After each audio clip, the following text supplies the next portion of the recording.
Բարև ձեզ, մենք ուղիղ եթերում ենք, մեզ կարող եք հետևել Հայելի ակումբի եւ Անժելա Թովմասյան YouTube-յան էջերով։ Իմ հյուրն է Մայր Հայաստանից Երվանդ Բոզոյանը։ Բարև ձեզ, պարոն Բոզոյան, շնորհակալ եմ հրավերն ընդունելու համար։ Եվ այսպես, այնքան նախ ես ձեր թույլտվությամբ մի հարցի եմ ուզում անդրադառնալ, ես 3 խնդրանքով դիմեցի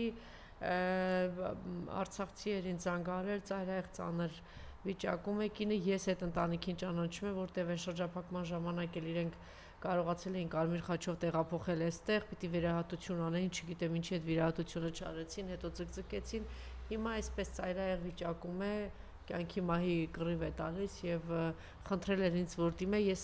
դիմեցի եւ շատ շնորհակալ եմ ընդամենը 15 րոպե հետո Վլադիմիրից ինքը Թալինցի է, Տիգրան Թորոսյանը անմիջապես արձագանքեց, ես շնորհակալություն եմ հայտնում ձեզ իմ անունից, որ մենք ունենք այսպիսի հայրենակիցներ, որ արձագանքում են։ Հիմա անցնենք մեր թեմաներին, 3 ընդհանրապես սրա մասին եմ ուզում խոսել եւ քանի որ ասում են նշանակողը եղել է Աննա Հակոբյանը, այս կանանց որ ակտիվացրեցին եւ հիմա շատ բարձր պաշտոնների են, ուժայինների ղեկավարներ են դարձել, արդարադատության նախարարն ենք, ներքին գործերի նախարարն ենք, դատախազն ենք, բոլորը կանայք են, հիշում եք, չէ՞ բաներ կան, այ կանանց պիտի տալ իշխանությունը, կանայք չգիտեմ ինչ, ես խնդրում եմ ցանկացածից վերցրեք ցանկացած լրատվամիջոցի քրոնիկ բանը, լրահոսին հետևեք եւ կտեսնեք ինչ զարուրելի վիճակ է, սպանություն է ստեղ, վթարների շարան, խուլիգանություն, գողություն, թալան, ես չգիտեմ, այսպիսի սարսավը ամեն երկրորդ օրը ասում են ինքնասպանություն, ինքնասպանության փորձ, ուղղակի, չգիտեմ, ռադարեք, վռնդեք այդ թափթփուկներին, փողոցից եկած այս անպատասխանատուներին, դուք որ փողոցային եք, փողոցից եկած բոմժեր եք, հետեւաբար ձեր կադրերն էլ են այդպիսին, բայց ամեն մի հիմա գոնե սիրելի հայրենակիցներ հասկացեք, երբ որ դուք փողոցայինի, փողոցից եկած բոմժին ընտրում եք, իրենք էլ իրենց նմաններին են բերում առաջ եւ այդ ամեն ինչը ձեզ թվում է թե կանենք եւ ինչ որ մարդկանցից վրեժ կլուծեն, իրենք կգան իշխանության, բայց իրականում մեծ հաշվով, չէ, իրենք վրեժ են լուծում ճակերտավոր պայմանականացած մեր բոլորից եւ այդ ամենը այսպես թե այնպես որ ասում են հա ինձանից բան կախված չէ ես ոչ մի բան չեմ կարող անել ես չգնացի ընտրության կամ ես գնացի ընտրության ընտրեցի որովհետեւ այսպես չգիտեմ ինչերի այ տեսեք թե ինչ է երբ որ դուք փողոցային անգրագետ անպատասխանատու ոչ կոմպետենտ ինչ որ մարդկանց ընտրում եք իրենք էլ իրենց նմաններին դնում են այսպիսի կարևոր տեղեր այդպես մահը սարսափը գողությունը խուլիգանությունը մարդասպանությունը այս ամեն ինչը թակում է մեր բոլորի դռները, ես չգիտեմ ինչ կարելի անել, կոչ անել ասել, այս պատահական մարդկանցից ազատեք մեզ, որտեղ քրոնիկացան, եթե կարող եք կարճ արձագանքեք։ Տեսեք, ես կարծում եմ, որ այնուամենայնիվ կանանց եւ տղամարդկանց խնդիր չէ պրոբլեմ, Անժելա, ես չեմ կարծում, եթե կանանց։ Ինչի՞ միանգամից որոշես 4-5 տեղերում։ Տեսեք,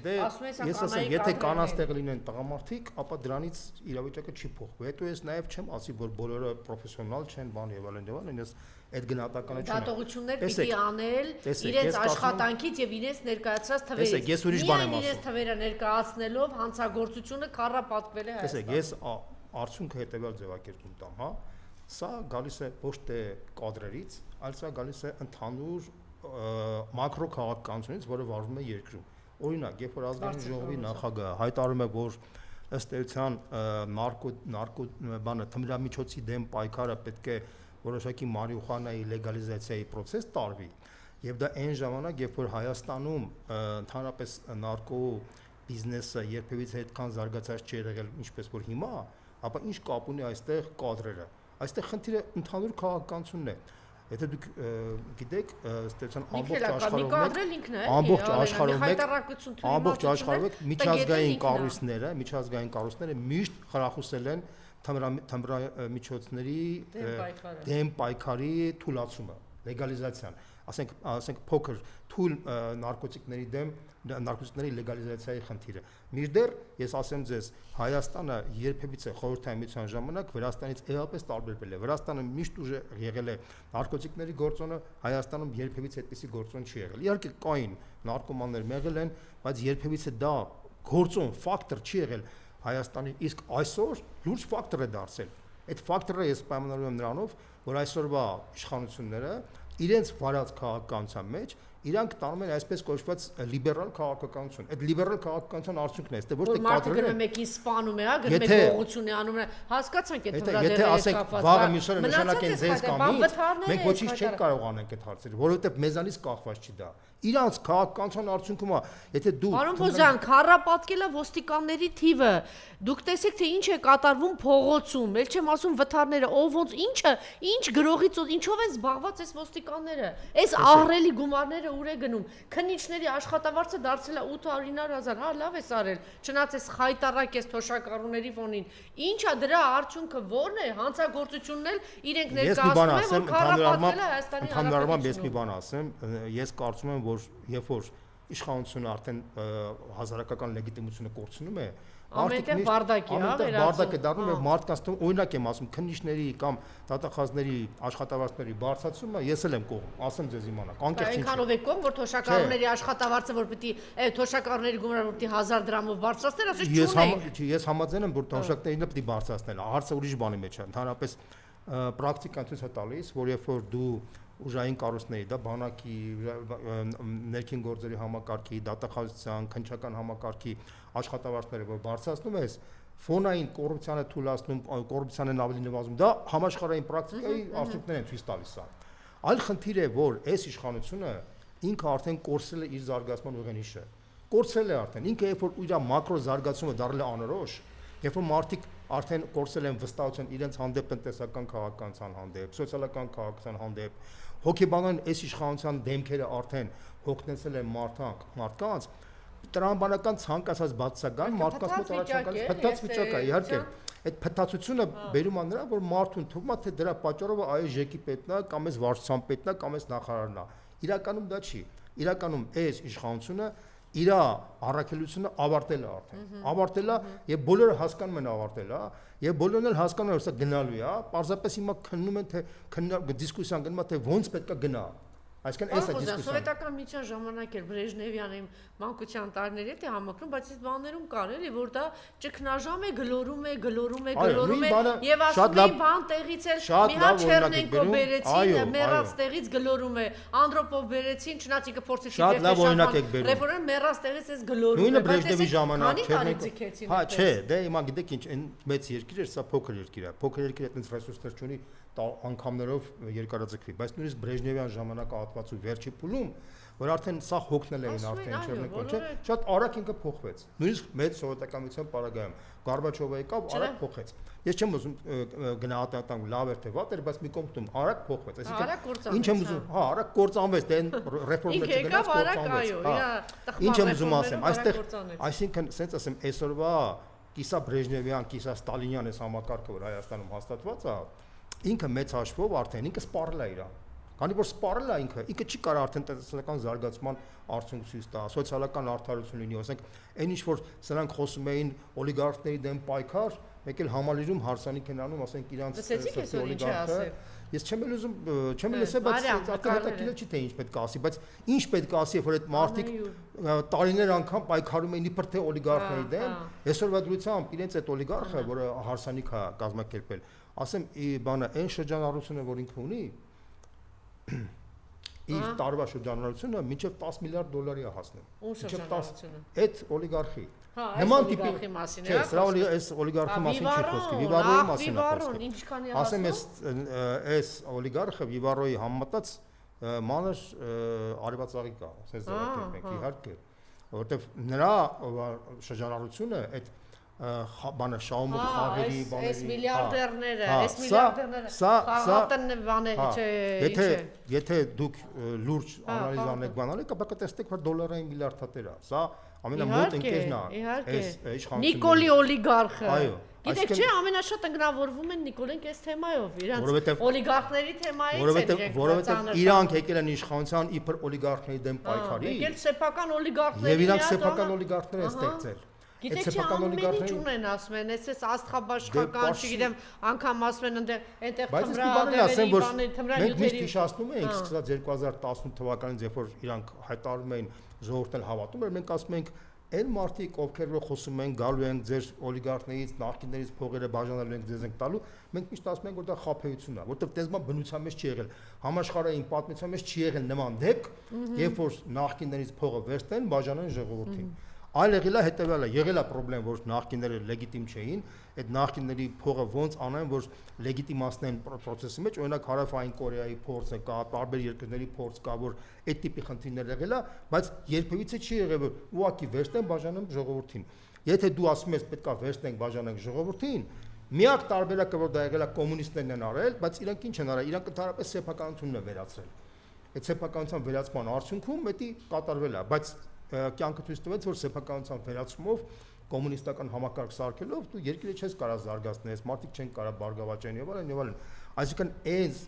թեզը ի սկզբանե խաբեություն է, որ ասում են մենք գալու ենք, սիրելի ժողովուրդ, մենք գալու ենք, այդ փողերը վերցնելու ենք, բաժանելու ենք ձեզ։ Իրանք այդ փողերը իրանց են վերցրել։ Ես ուղղակի ասեմ, մենակ այդ հարցը չի, իրենք խոսում են խաղատների, ասեղների վրա նստացրել եք այս ժողովրդին, թմրադեղերի, չգիտեմ ինչի վրա նստացրել եք։ Թմրադեղերի մասով, թվային առումով չէ շրջանառությունը, թմրադեղերի մասով պաշտոնական տվյալներով շրջանառությունը, ասենք այս ամեն մի շրջանառության տակ քանի ճակատագիր է կործանվում։ Պաշտոնական տվյալներով ինչ են անում հայ ժողովրդի հետ, այս սերնդի հետ։ Այս սրանք թմրադեղերի օգտագործումը Հայաստանում անգամներով ավելացել է։ Եվ դա ես կարծում եմ, որ սա խաղատների շրջանառության մասին է, միլիարդներից շրջանառություն է։ Դա այդ բիզնեսը այս իշխանությունների հետ սերտաճած իշխանություններ։ Դուք պատկերացնում եք, ինչ որ միլիարդներ, միլիոններ պատատեն կամ չգիտեմ ինչքան թմրա նյութեր մտնեն Հայաստան կամ այս բաներում, վիվարորեն տոտոներում միլիարդներ պատատվեն, շահույթներ ստանան բանկային ու Նիկոլը դրա մեջ։ Երկու տարի առաջ հիշում եք այդ պատմությունը, որը Իտալիայում որ բռնագանձեցին այդ։ Հա, հիմա այդ մոտավորապես 1 միլիարդ եվրոյի չափի ֆինանսի խնդիրը ուր է։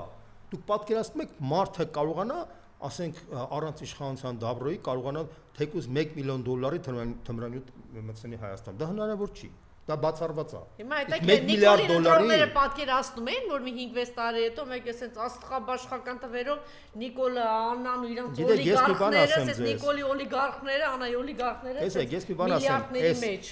Այս իրավիճակը բոլոր ժողովուրդներն անցել են։ Օրինակ ասեմ, ռուս ժողովուրդը Ելցինի ժամանակ անցավ, Ելցինը խոսքեր տալիս, չգիտեմ, գեղեցիկ խոսքեր էր տալիս, հետո վերջում իր իշխանությունը նախկին կոմունիստական իշխանությունից անգամներով ավելի կոռումպացված էր, անգամներով։ Հիմա նույն այսօրվա դրությամբ 7 տարվա ընթացքում այս մարդիկ անգամներով ավելի կոռումպացված են, ավելի մեծ հարստություն են դիզել, քան նախկինները, ասեցին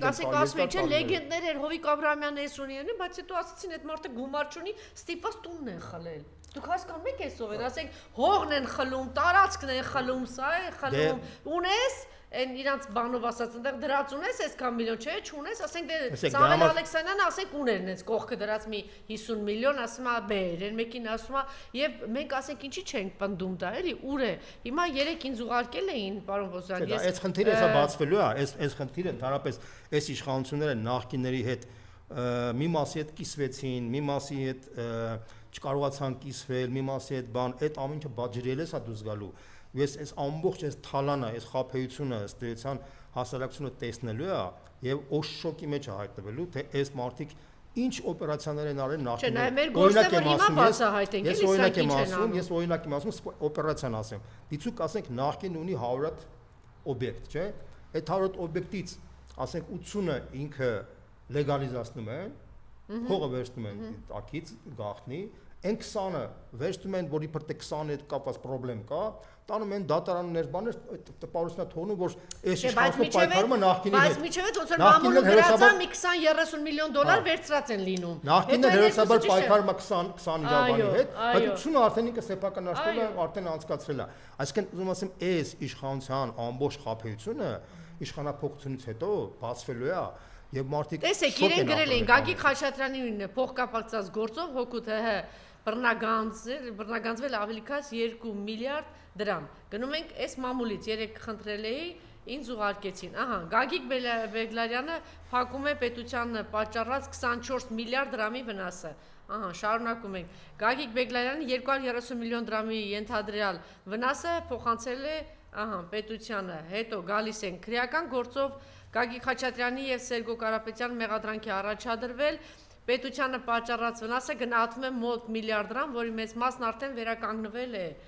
Եվ այսպես շարունակ կարող եմ ինչ են ասում Վաչագան Ղազարյանը, Սերժի Վաչուհա, այսպես են ասում, պետությանը 2 միլիարդ 800 միլիոն գումար է մուծել, իրեն մեղադրվել չէ։ Միշտ ինձ պարոն Բագրատյանը ասում է մի հատ հարցրեք, բյուջեի որ տողով է սա գրված, այսինքն բյուջե ուր է փոխանցվել այս գումարը եւ որտեղ է ծախսվել։ Չկա դրա մասին խոսակցություն, ուր են գնացել այս միլիարդները, այս միլիոնները։ Բացի բյուջեից, քանի որ այդ ամենը սաղ ստվերային process-ա գնացել։ Պատկերացրեք, ես գնում եմ, ասենք, իշխանությունը գնում է այդ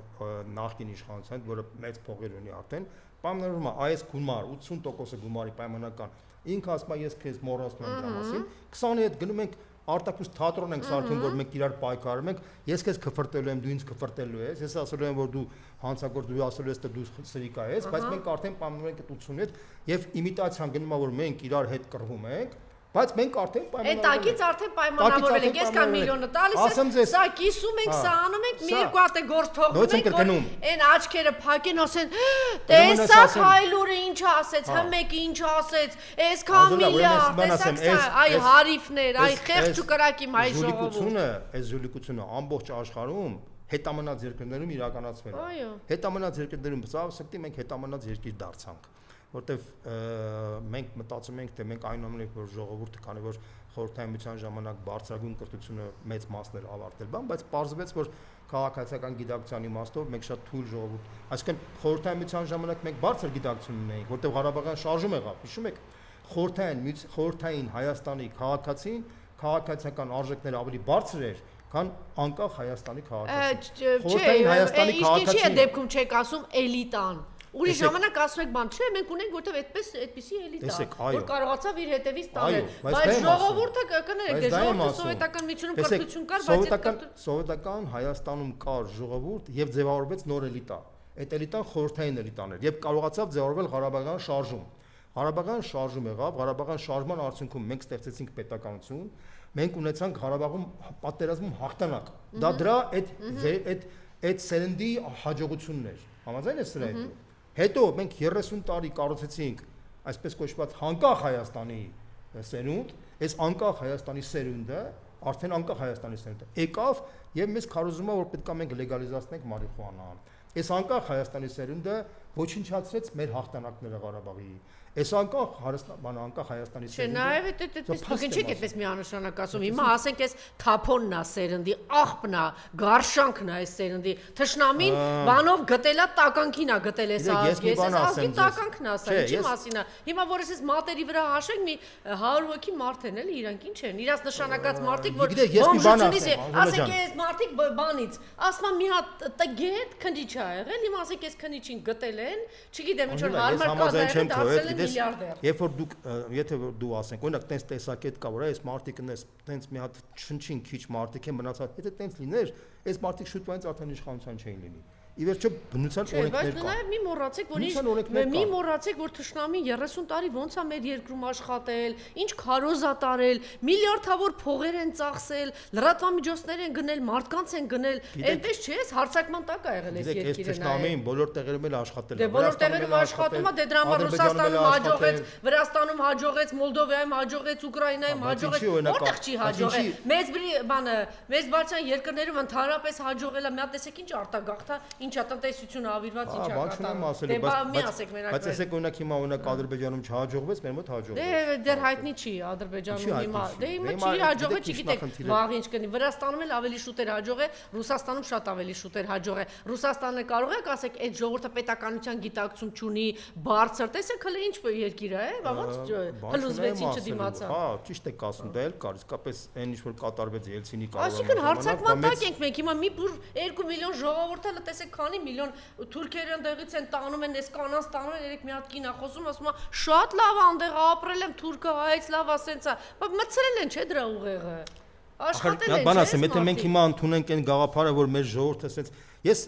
դեմ եմ որ ժողովրդին վերջնականապես ես երկու ծայրագործության դեմ եմ ասել որ մեր ժողովուրդը շատ վատն է եւ մյուս ծայրագործությունը որ մեր ժողովուրդը շատ լավն է բայց մենք փոքր շերտին խանգարում չկա մենք պիտի ասենք որ նաեւ մեր ժողովուրդը շատ լավ իրանք հետեւողական աշխատել են մեր ժողովուրդը չացրել են առել են մոլորեցրել ժողովրդին ընդհանրապես մեղադրել չի 30 տարի ասում էին քո գեներալներն ու քո նախագահը թալան չի Նիկոլի Թերթոնը չէր անում այսինքն առած վաճառված ծախվածները չէին անում ՀՀՇ մնացուկը չէր անում բան ասեմ բայց մենակ իրանց պետք չի մեղադրել նաև մեր բարքերն էլ կար մենք տեսնում ենք էդի անկախ ամենից մենք էլ ենք տեսնում ճճացող անարդարություն ինչ ենք տեսնում Եվրոմիությունն էլ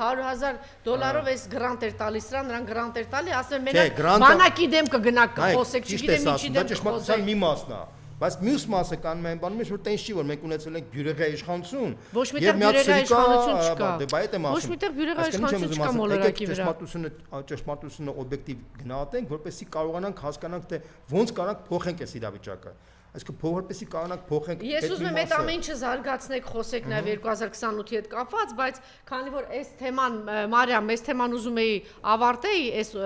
Անայի եւ Նիկոլի օլիգարխների թեման ուզում էի ավարտեի դուք ասում եք սա հրեշտակ է չէ ասեցիք դրա կողմից համատելու բան հա տեսեք չէ ուղղակի այս օլիգարխի գիտեք ինչ նազամանալի Վարոյի եղբայրների կողքը մի հատ բան է սովորական միլիարդեր է գիտեք որն է որ սեփականաշնորհումը ինքը բանը կարողացել է գնել այդ բանը հայրապետ տունը այդ հարանգստյան տունը ոկա Սևանում որ կա ընդամենը կարծեմ $300,000-400,000 պատկերացնեք $400,000 ինձ ինչա ներկայացնում $400,000 Հայաստանում երևի երկու բնական լավ նորմալ բնական կարած գնես։ Կենտրոնում երկու բնական։ Այդ համալիրը իրանց ինչ ներկայացնում Սևանի ափին։ Բայց կարող է տենց հատուկ տղա է իրանց։ Փաստացի գնահատվել է սկզբնական փուլը մոտավորապես $6 միլիոն եւ ինքը գնելա մոտավորապես ու կարծեմ մինչեւ մաքսիմում մինչեւ $400,000 $370,000 այսինքն տեսեք գործարար 2022-ին արտոնյալ պայմաններում գնել է Ծաղկաձորի նախկին Golden Palace հյուրանոցը նույն տարում գնել է նաև նախկին վարչապետ Հովիկ Աբրահամյանի պատկանող քրեական գործով անցնող մանումենտի առանձնատունը գործարարին է պատկանում 8 եւ Ծիրանի սուպերմարկետինգների ցանցը Նալբանդյան օղու գործարանը Մասիսի տափերականի ալրաղացները Եղվարդում վերնատարների սպասարկման կենտրոնը Եղվարդում գտնվող համակցված կերերի գործարանը Շիրակի գործարանը ջրերի գործարանը Մեղրաձորու ոսկու հանքը Ծաղկաձորի լսում եք ես ինչա կատարում այդ հյուրանոցը նախկին Golden Palace Սևանի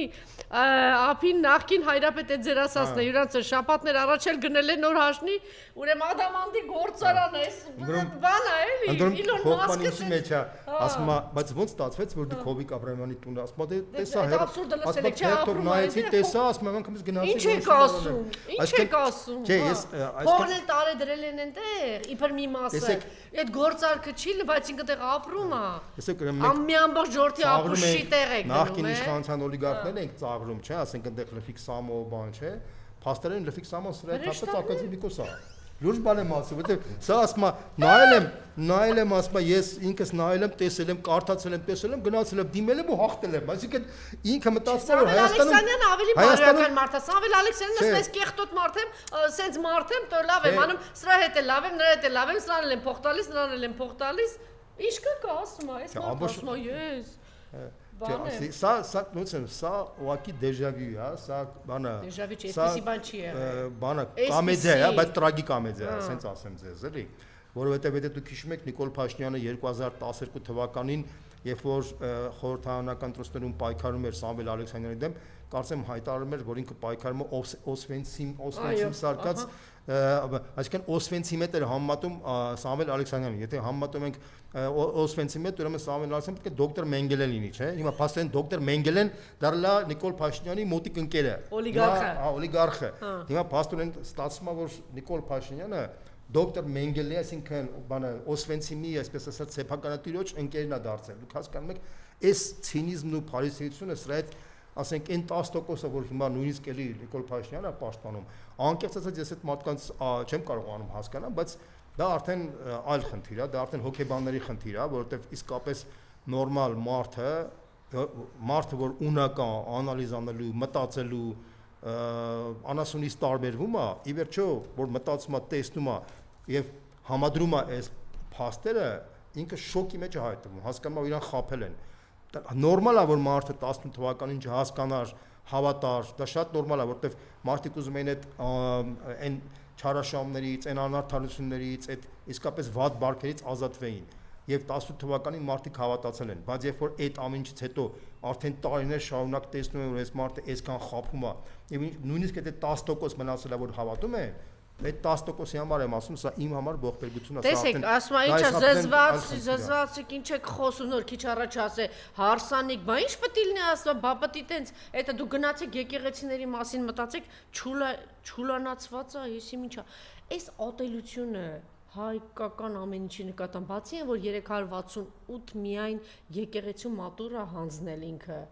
Արցախում։ Դա ցույց է տալիս, գիտեք, բայց դա եւս այս համեմատությունը ինքը արդարացրել է առավոտ այս հարսանիքը։ Ասում է, այս ինչ աղմուկ եք բարձրացնում։ Իրան թվում է թե այդ աղմուկը այդ 30, չգիտեմ, քանի միլիոնանոց այդպիսի ծախսերի մասին է խոսքը։ Դուք գիտեք, չէ՞, սուպեր աստղ է հրավիրված եղել։ Այս հայ այսպես կոչված երկիշները ասում են նրանց, այսպես ասած, որ գալիս են այդպես երկում են 50,000, 100,000 դոլարի մասին է խոսքը։ Դուք տեսեք այդ աստղաբաշխական բանիկ, ասում են, ինչ եք աղմուկ բարձրացրել, ինչ եք սես բանա տալիս, դոշերը փռած պաշտպանում ա թե։ Բայց մարդիկ մտածում էին, որ 18 թվականին այս բարքերը պետք է վերանար։ Մարդիկ 18 թվականին դրա համար են աջակցել իրան։ Այսինքն եթե 18 թվականին իրան հավատացել են, հիմա ինքը դա արդարացնում է, դա ինքը փաստորեն կներեք ծիծաղում է այս ժողովրդի վրա, որտեղ եթե ինքը պետք է իր օլիգարխը գնա համալիրը բանանի, այսպես ասած, վարձի եւ հարսանիկանի համալիրում, ինքը ինչով է տարբերվում այդ նախկին թալանչներից օլիգարխներից։ Ոչինչով չի տարբերվում, ավելի վատ է։ Նրանք գոնե չէին ձևացնում, գեղեցիկ ֆրազներով չէին ասում, սապես խուլիգանի պես չէին ասում, սրանք ասում էին լավ ենք անում, թալանում ենք, լավ ենք անում, իրանք բաց էին անում դա։ Իսկ սա ձևացնում է, որ ինքը եվրոպական արժեքների կողմնակից է եւ այլն, ու այս բանը անում է, ասած խայտարակություն է սա պարզապես։ Ուղղակի խայտարակություն է։ Ասա, բա ինչի՞ համար է մարզահամալիրը, բանդեղտի տենց, այսինքն այդտեղ իմիջայլոց, երբ որ բացվել է Կարեն Դեմիրճյանի ժամանակ, ես շատ լավ հիշում եմ, ինչ որ բաներ կա մանկությունից տպավորվել է, ասում էին, որ ուզում են ամեն ինչ անեն, որ առաջինը երկի այդտեղ Ալլա Պուգաչովան Կարեն Դեմիրճյանն ասել էր բացառված է, իմ երկչույն պիտի երկի եւ առաջինը այդտեղ Օֆելիա Համբարձումյաններ կատարել, այսինքն այդ հայկական մեծ բան երկրի, իսկ հիմա բերել է այս գարշելի բանը։ Կներես մի բան ասեմ, երբ որ քեզ ասում եմ խորհրդային Հայաստանը, իսկապես քաղաքացի է ձևավորում, դու ներվում ես դրան, չէ։ Բայց որտեղ եմ ձևավորվել։ Բայց դա եմ ասում։ Բայց որ գիրու գրականությունը Բայց դա եմ ասում։ Գրքի նկատմամբ 30 տարվա անկախ Հայաստանի մեջ ձևավորվել է այս տեսակը, որ այսպես բան է եղել։ Հիմա դրա համար եմ ասում։ Այսինքն դա իմ միջից դուրս չի գալի, որ ասում են մեր երկչույն, մեր Օֆելիա Համբարձումյանը պիտի առաջինը երկի։ Պետք է մտածել դրա մասին, ինչու խորհրդային Հայաստանում ձևավորվեց նորմալ քաղաքացի, որը մեր պետությունը չէր, որովհետև սովետական միությունն էր, այնտեղ Ռուսաստանը կայսրության, կայսրական հիշողություններով, պետական հիշողությամբ մի հատ մեծ ահռելի երկիր էր, որ իր թևերը փռեց նաև Հայաստանի վրա, եւ այդպիսի կրթական մշակութային բան Հիմա հատ ուրիշ թիվ ասեմ։ Խորհրդային Հայաստանում եղել է Աղասի Ղանջան, համաձայն ես, առաջի քարտուղար։ Հետո եղել է Գրիգոր Հարությունյան, համաձայն ես։ Հետո եղել է Յակոբ Զարոբյան, համաձայն ես։ Նասնիկյանի անունը մոռացա։ Նասնիկյանը ավելի շուտ է եղել, Զարոբյանը է եղել։ Հետո եղել է Անտոն Քոչինյան։ Իմիջիայլոց մեկից փայլուն առաջնորդներ են եղել։ Կարեն Դեմիրճյան։ Հիմա հարց։ Այս բոլոր այդ գործիչներից մեկի մասին ինչ-որ մի հատ վատ բան ասա։ Անթերի բոլորը ընտիր գործիչներ են, մեկը մյուսին փող լրացնելով զարգացել են երկիրը։ Որտեղ սովետական միությունը նաև առաջին պլան էր բերում ազգայինը։ Ազգային գրականություն։ Սովետական միությունը նայ կայսրությունը անկախ թե ինքը ինչ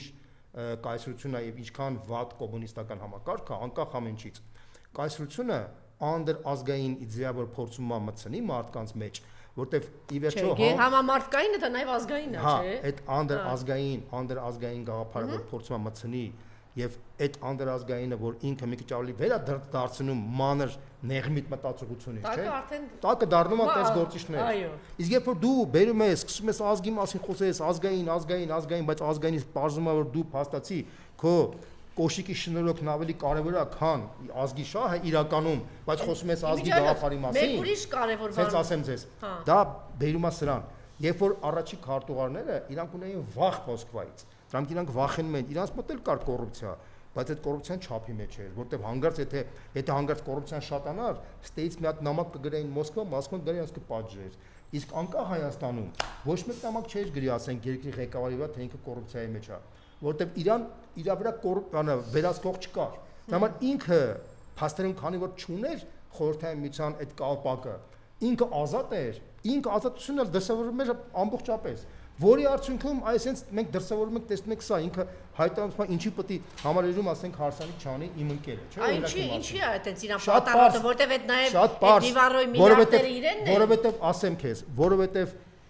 անկախ Հայաստանի գաղափարը կար, բայց գաղափարի կյանքի կոչված պրոյեկտը չիրականացավ։ Ինչ է նշանակում անկախ Հայաստան,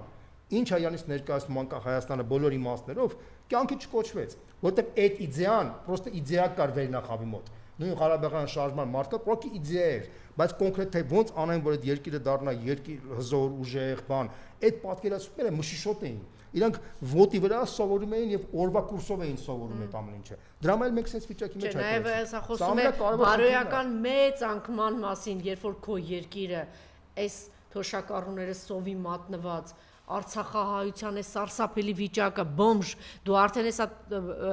ինչքան մի քանի օրից է, ինչ արդեն կրճատում անգամ այս 40,000 դրամները մարդիկ ուղակի Արցախահայության մեծ մասը փողոցում է հայտնվելու, ես չգիտեմ ինչ վիճակում են, ասում են նորմալ է, 20-30, այսինքն դու պետք է ինչքան այլանդակ այլասերված լինես, որ դու ես աղքատ երկրում քեզ թույլ տաս այդպեսի, դուք պատկերացնում եք, ես անցած անգամ էլ ասեցի, ես բոլոր երիտասարդներին եմ երջանկություն մաղթում նաև այդ երիտասարդներին, բայց երբ որ քո ծնողը այդպես լկտի աբաց, լկտի բան անում, այդ երիտասարդն է դրա մեջ է, նորմա համարում, ասեմ, ուրեմն ցանկացած իշխանություն, մարդուն այլասերում է, բայց բացարձակ իշխանությունը, այլասերում է մարդուն բացարձակ իմաստով։ Հիմա Հայաստանում ցավոք սրտի այդ բացարձակ իշխանությունը մարդուն բացարձակ այլասերում է։ Սա է իրականությունը։ Այս մարդը քանի որ չի տեսնում, որ իր վրա ինքը չի զգում այդ զգացողությունը չունի, որ իրան կարող է վաղը շպրտեն դուրս։ Չէ՞ ոնց կարող, բայց մարդը ներքին մի փոքր ինչ որ զսպած բան ունենա, ասենք ինքը թույլ կտա այս բանը, այսպեսի Նյուտոնի երկրորդ օրենքը ինչ է ասում։ Ասում է մարմինը շարժվում է ուժի ճնշման արդյունքում։ Այսինքն եթե որպեսի ինքը վախենա,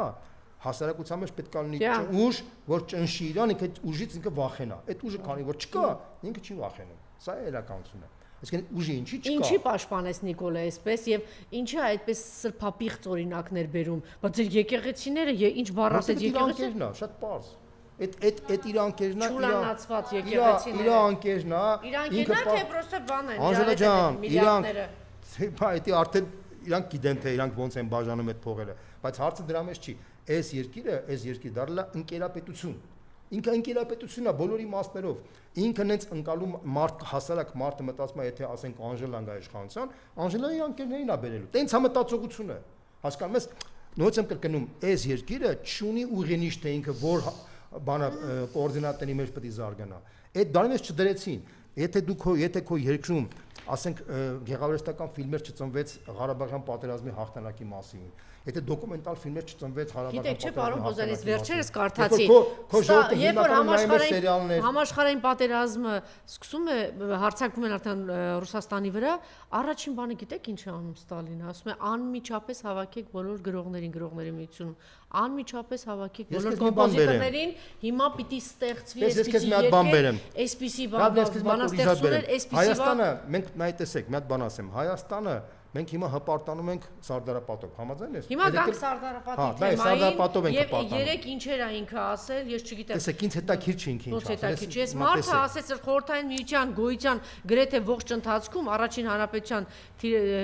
հանրապետությունը տես աբսուրդ է, հանրապետությունը թիրախավորվեց որպես չարիք, ծաղրի արհամարանքի առարկա դարձավ, կայսրությունը դրանով նպատակ էր հետապնդում ոչնչացնել անկախ պետության այն ծիլերը, որ մեր գիտակցության մեջ կարող էր վերընձյուղված լինել առաջին հանրապետությունը 29743 քառակուսի կիլոմետր միջազգային ճանաչված տարածքով Հայաստանի հանրապետությունը մեր ժողովրդի ոչ թե կորուստների, այլ ձեռքբերումների արտադրություն է, նախ երեք ասել եմ, այ չգիտեմ, ինչ մի հատ 29000-ը ցույց տուր տեսնենք ուր է, այդ քո հանձնած տարածքներով։ Մեր ժողովրդը հայրենիք Սա պետություն է, ինչի՞ մենք լսենք ինչա դուրս տվել։ Իր այդ 29000 որ ինքը ասում է, նախևերտ այդ 29000-ը նվիրել է խորհրդային սովետական միությունը։ 29000-ը որ ինքը ասում է այդ իրական Հայաստանը, որ այդքան փնովում է խորհրդային միությանը, սա այս մարդիկ ոչ խիղճ ունեն, ոչ բարոյականություն ունեն, ոչ խելք ունեն, ոչ ազնվություն ունեն։ Նորից ասեք էլի ով մեզ նվիրե եւ ինչպես այս 29000 քառակուսի կիլոմետր տարածքը Հայաստանի Հանրապետության, որ կա այս հրբադրությամբ, նվիրել է խորհրդային միությանը։ Լսեցիք։ Եթե չներ խորհրդային միությունը, մենք Ալեքսանդրոպոլի պայմանագրով ունենալու ենք ընդամենը 9000 քառակուսի կիլոմետր տարածք, 9000։ Եվ եթե այդ մարդիկ փնովում են խորհրդային միությանը, բարի եղնեն, հետո ավելին կարամ ասում, ավելի վտանգավոր բան ասեմ, որ մեր ժողովուրդը պետք է իմանա։ Այս խորհրդային Հայաստանի տարածքը 29000 պայմանագրով հաստատված է ռուս-թուրքական պայմանագրով։ Եթե դու փնովում ես Ռուսաստանը, այսինքն Ռուսաստանին ասում ես դու սրիկա ես, վատն ես, այսինքն դու փաստացի փնովում ես այս հանրապետության ստեղծման արարողներից մեկին, խորհրդային միությանը, որ Թուրքիայի հետ պայմանագիր է կնքել։ Այլ պայմանագիր խորհրդային Հայաստանի գոյություն չունի։ Պարզապես ՄԱԿ-ը 91 թվականին ճանաչել է բոլորի տարածքային ամբողջականությունը, վերացական տարածքային ամբողջականություն։ Սա է այս ամենա, գիտեք ի՞նչն է խնդիրը։ Մեր մոտ ոչ միայն բարոյականության պակաս կա։ Բայց ասեք թող իրա տգետի կրթի։ Հիմա սա տգետ, չեմ ուզում մի հատ պատասխանեք էլի այս հարցին։ Հիմա Նիկոլա տգետա դա չգիտի, հա, անային ասեք դրա մասին, դրանք ոչ մեկին հետաքրքիր չի։ Հիմա տեսեք։ Օրինակ այսպեսի հակաբան հայտարարություն։ Ես ասեմ, տեսեք, ես իրանց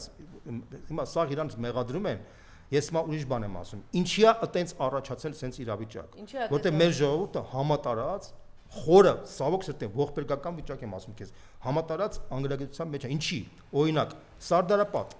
Սարդարապատի ճակատամարտում ովքեր են մեր հերոսները օրինակ ասենք երկրորդ համաշխարհային պատերազմում հայրենական մեծ պատերազմի հերոսները սովետականությամբ գիտես չէ Ստալինը, Ժուկովը, չգիտեմ Ռակասովսկին, Բաղրամյան գիտես չէ գեներալների պլեյադան գլխավորը Ժուկովն էր, հետո Ստալինն էր, համաձայն ես դրա հետ։ Հիմա Սարդար ու բազմաթիվ դոկումենտալ, գեղարվեստական ֆիլմեր կան, որոնք այդ ֆիլմերով մարդկանց քարոզել են դրա մասին։ Համաձայն ես դրա հետ։ Ամերիկացիները իրանց ֆիլմերն են քարոզել, ֆրանսիացիները Շարլ դե Գոլի մասին իրանց ֆիլմերն եւ այլն եւ այսպես շարունակ։ Հիմա Սարդարապատի ճակատամարտի հետ կապված քանի գեղարվեստական եւ դոկումենտալ ֆիլմ է ստեղծված Հայաստանում 30 տարվա ընթացքում։ Ինչ կարաս ասես։ Քանի։ Հարց։ Սարդարապատի ճակատամարտի գլխավոր հերոսը։ Մի հատ հարցում անցկացրեք մեր ժողովրդի մեջ։ Ո՞վ է մեր գլխավոր հերոսն եղել։ Ասում են հավաքական ժողովուրդը։ Սուտ խոսակցություն է, դա վերացական խոսակցություն է։ Տենց բան մի անգամ ասեց Տիգրան Խզմալյանը, որը ծիծաղելի է, ինքը ասեց, որ էլիտան մի կողմ ժողովուրդը ասենց հախուռն գնաց, դա կներեք սա գիտության արդյունք է, որտեղ մարդիկ համատարած մեր էլիտան, մեր քաղաքական վերնախավը, մեր ժողովուրդը ոչ մեկ չգիտի դրա մասին։ Ուրեմն Սարդարապատի ճակատամարտի գլխավոր հերոսը եղել է Արամ Մանուկյանը, բայց ինքը չի մասնակցել պատերազմի մեջ։ Ինքը եղել է այդ ժամանակվա հայկական յուրօրինակ Ստալինը։ Ոնց Ստալինը չի ղեկավարել բանակը, ինքը ընդհանուր մակրո բանն է, չէ, հետևել։ Ով է եղել մեր Ժուկովը, գիտես։ Գեներալ Սիլիկովը։ Գեներալ Սիլիկյանը։ Ուրեմն տես Սիլիկյանի մասին քանի ֆիլմ է ստեղծված, քանի դոկումենտալ կամ գեղարվեստական ֆիլմ է ստեղծված, որ Սիլիկյանի պատմություն ներկայացնեն, կյանքը ներկայացնեն, իր դերը, բայց ինքը ազգությամբ ուդի է եղել, ասեմ քեզ իմանաս։ Այսինքն գեներալ Սիլիկովը չլիներ, մենք չէինք հաղթի Սարդարապատի ճակատամարտում, չլներ Սարդարապատը, մենք Հայաստանը չէինք ունենա։ Բայց այդ մարդու մասին մի հատ ֆիլմ եղել է, մենք խոսում ենք սրանց մասին։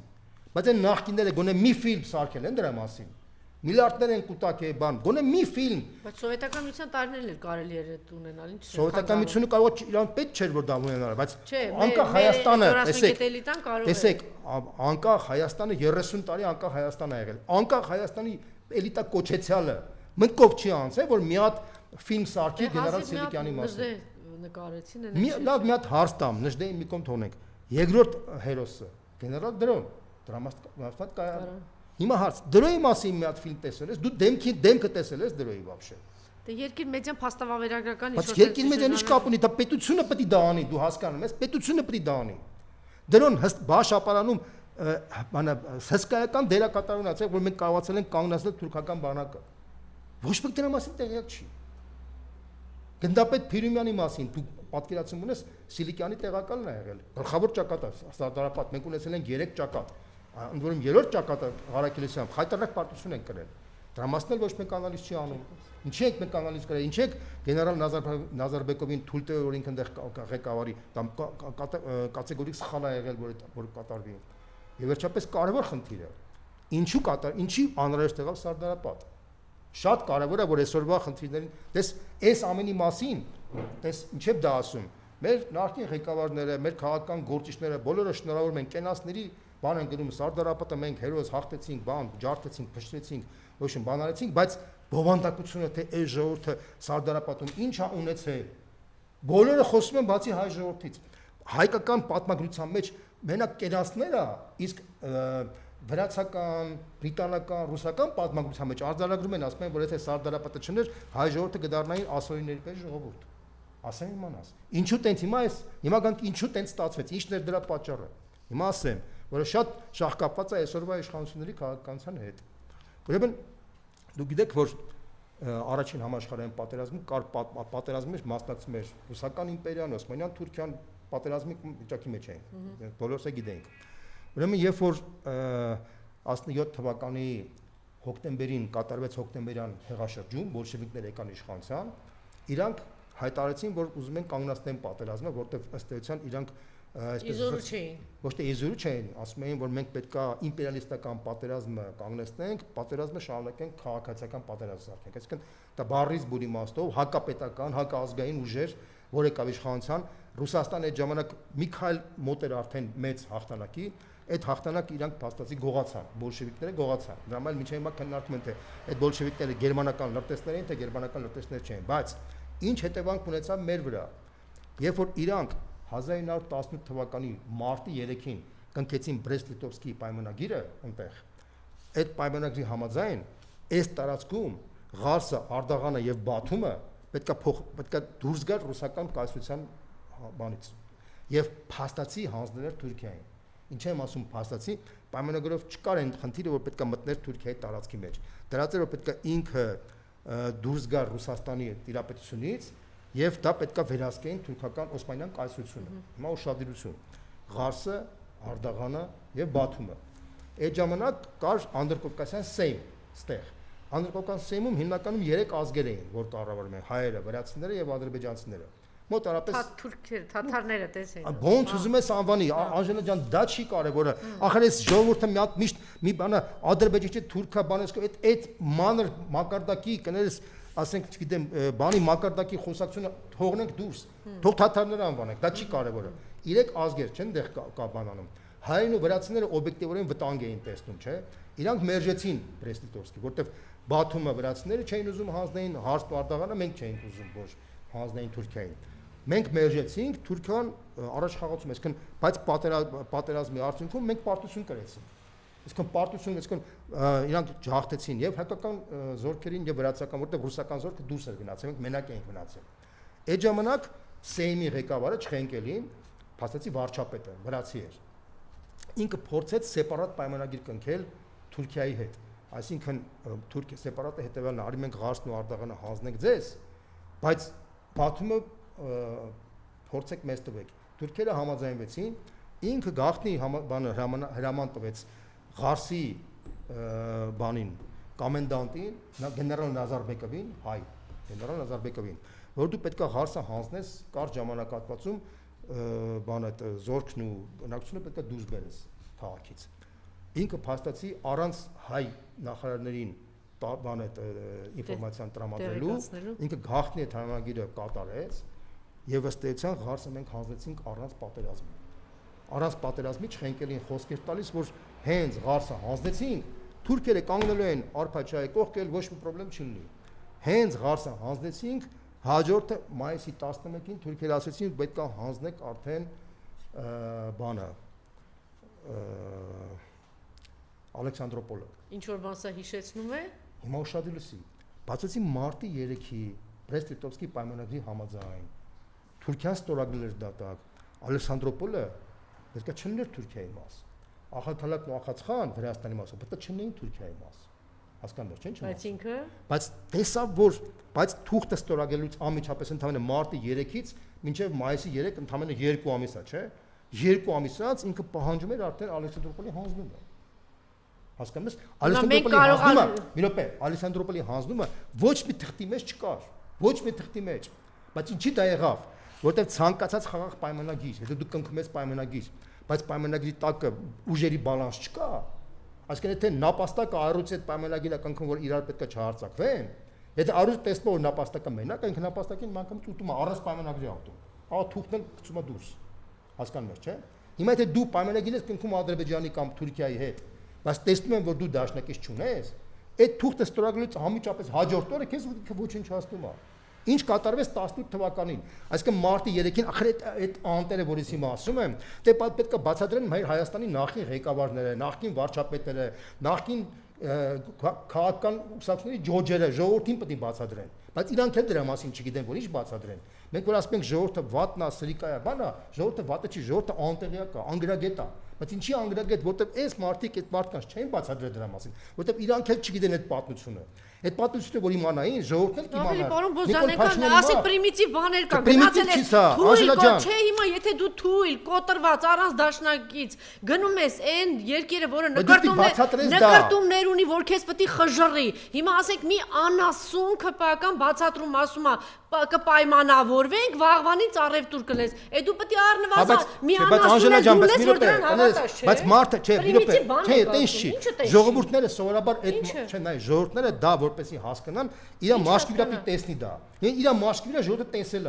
Մարդը տեսել է, որ մարտի 3-ին Բրեստ-Լիտովսկում Թուրքիան ստորագրել է խորհրդային Ռուսաստանի հետ պայմանագիր, որ ինքը Ղարսը Աղդաղանը վերցնում է, բայց այս արփաչայից այս կողմ չի մտնում։ 2 ամիս հետո ինքը ասում է պետք է հանձնես Ալեքսանդրոպոլը։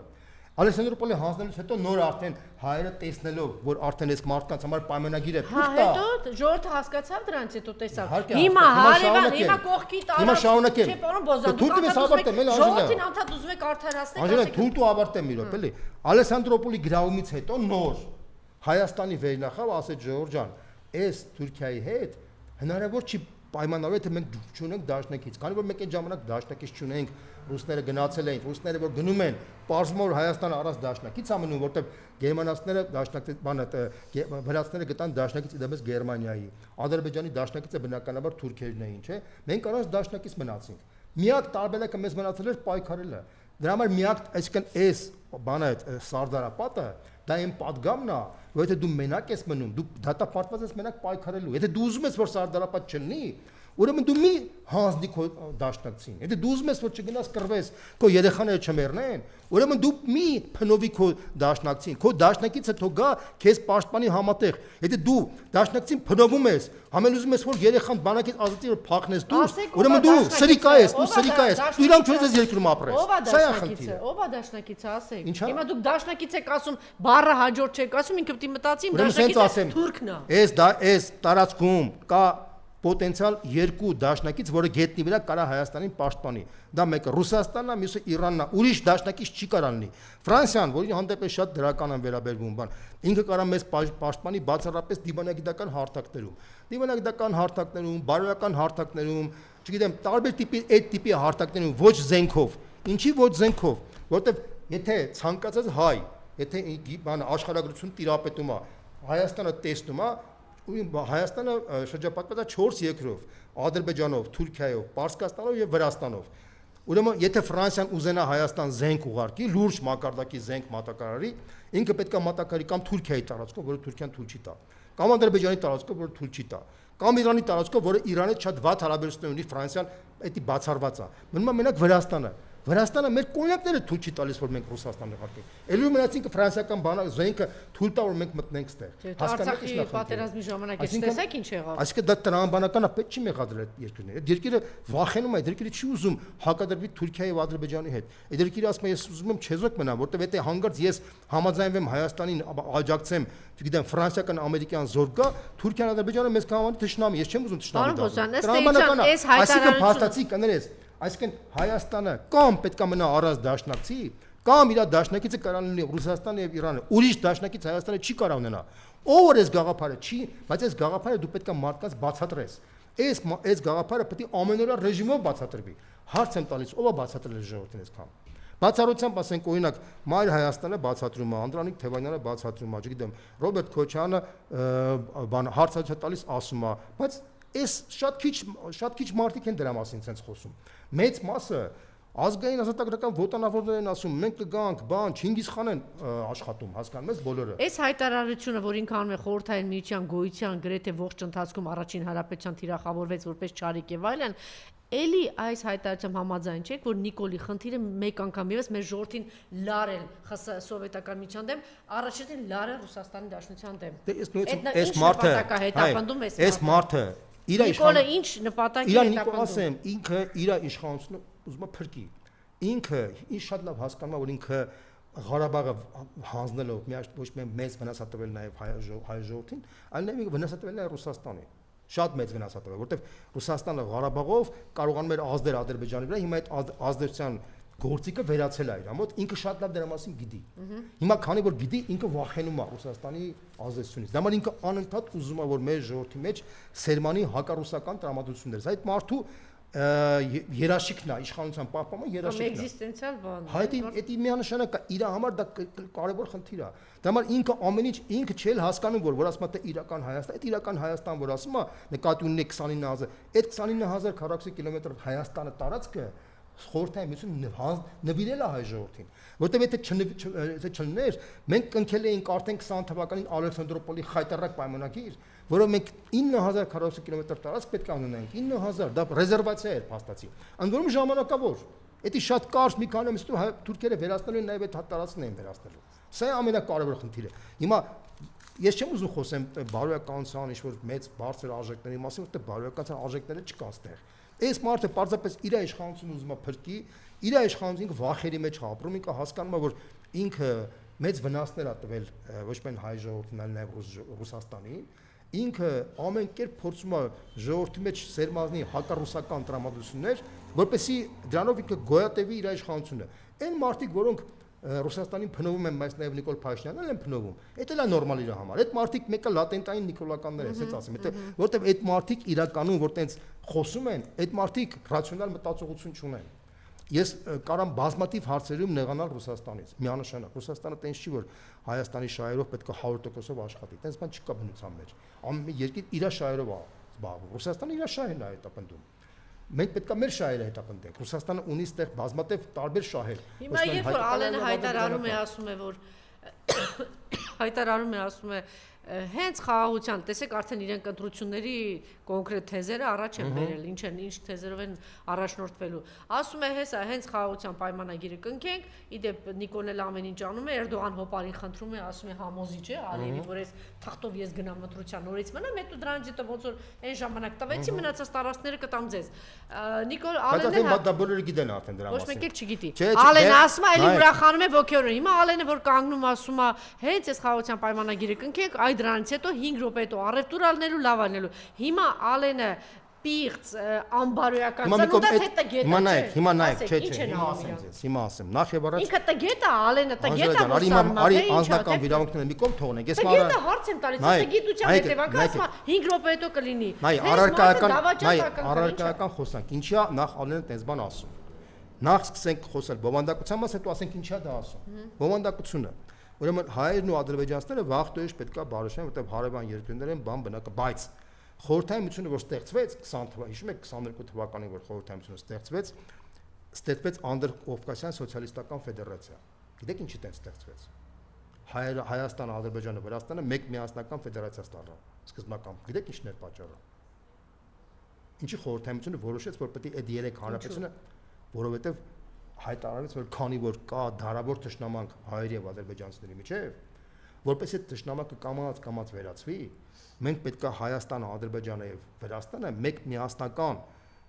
ֆեդերացիայի մեջ կազմեն, գոնե մի 10 տարով իրանք համատեղ կարողանան իրար հետ ապրեն, նոր արդեն, որ արդեն նորմալ ապրեսուն, դա արդեն հիմնական բանը։ Միակ պատճառը դա եղել։ Ոնց որում այդ Անդրկովկասյան ֆեդերացիայի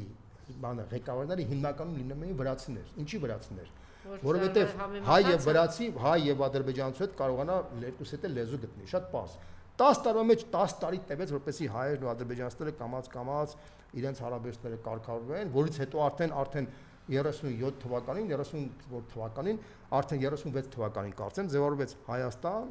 սոցիալիստական Հայաստան, սոցիալիստական Ադրբեջան, սոցիալիստական Վրաստան։ Այսինքն այդ 10 տարվա ընթացքում արդեն արդեն այդ մերձեցումը գնաց։ Այսինքն եթե նույնիսկ մենք ընդունենք Դուք չհամաձայնեմ ձեզ հետ, հետո 70 տարի իբրև թե այդ մերձեցումը գնաց, հենց սովետական միությունը այսպես թեթև սկսեց խարխլվել, մենք ստացանք Սումգայիթ, մենք ստացանք Բաքու, մենք ստացանք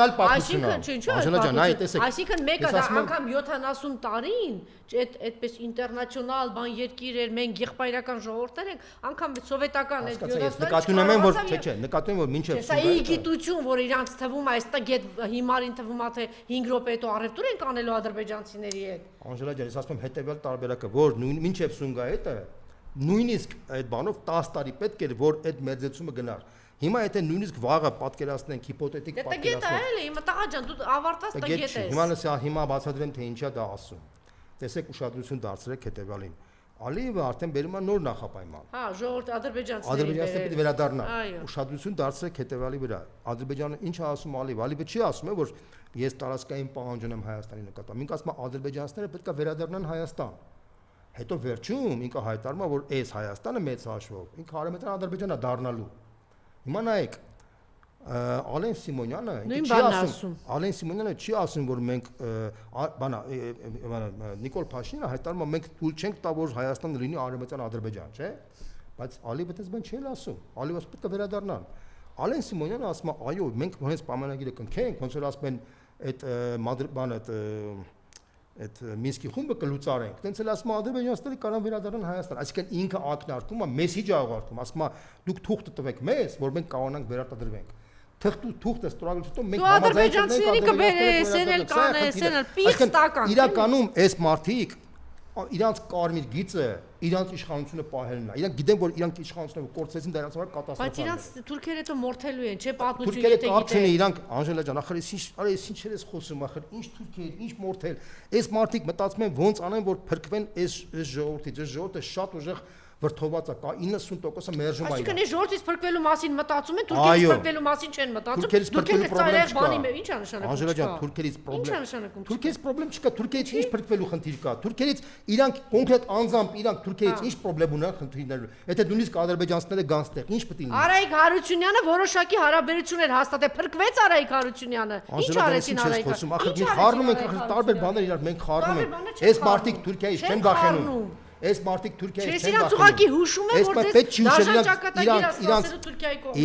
իրանք ճակատագիրը քեզանից լավ են ճանաչում, իրանք այդպես խնդրեմ չունեն։ Իրանք գլխավոր խնդրեմը ընտրություններում քվեստ անալն է, իրանք ուրիշ խնդրեմ չունեն, դու չես պատկերացնում այդ սիտուացիան։ Նման այդ քվեստ անալը իրանք պետք է որ մինչև ընտրությունը նա թուղթ ստորագրեն, բայց իրանք չգիտեն որ թուղթը որ ստորագրեն, միևնույնն է իրանք չեն վերարտադրվելու։ Նույնիսկ այս խայտարակ քաղաքական դաշտի պայմաններում որ Հայաստանում կա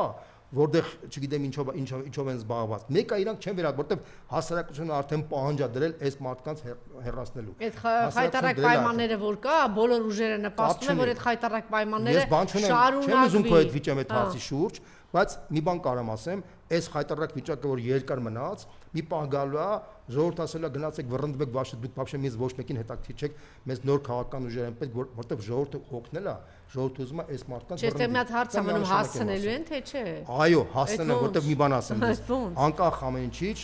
ամեն մի process-ի հիմքում ընկած է ժողովուրդը։ Ժողովուրդը եթե մի բան որոշում է, օրինակ եթե ժողովուրդը 88 թվականին աջակցեց շարժմանը, շարժումը եղավ։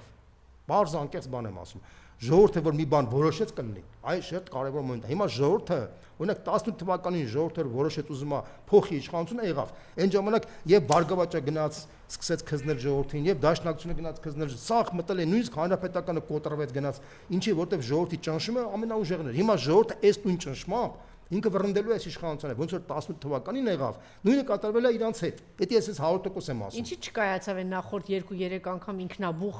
նաև մի երկու անգամ դուրս եկավ, ինչու չկայացավ։ Որովհետև երկու պատճառ կար դրա։ Նախ եւ առաջ այն որ կազմակերպում էր դա։ Չէ, ինքնաբուխ էլ եղավ, չէ։ Հիշում եք ազգային ժողովի մոտ որ Սյունիքի այդ դեպքերից հետո ինքնաբուխ ժողովուրդը դուրս եկավ։ Անժելա ջան, ուրեմն ես քեզ մի բան ասեմ, մարդկության պատմության մեջ ինքնաբուխ process-ները, եթե չեն կառավարվում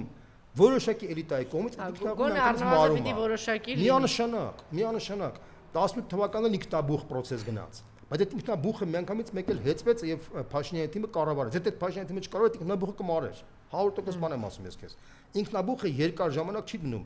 Ցանկացած շարժում պահանջում է նոր էլիտա, որ պետք է կառավարի։ Տվյալ պահին։ Հիմա այս իշխանությունը շատ լավ գիտի, շատ լավ։ Ինքը առաջնորդին վախենում է սեփական ժողովրդից։ Ինքը Ադրբեջանից Թուրքիայից չի վախենում։ Իրանցից ինքը պահանջում է թուղթ։ Թուղթը ինչի համար պետք։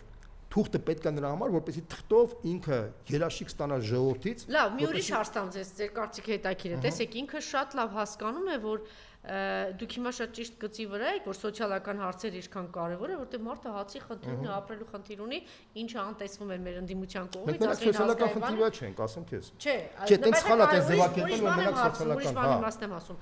Շատերն ասեն, որ Նիկոլը նաև շատ լավ ճանաչում է ժողովրդին, գիտի ինչու կարող է ժողովրդին անել այդ բառերով, չէ, ինքը եկավ թալան, չգիտե մեզ։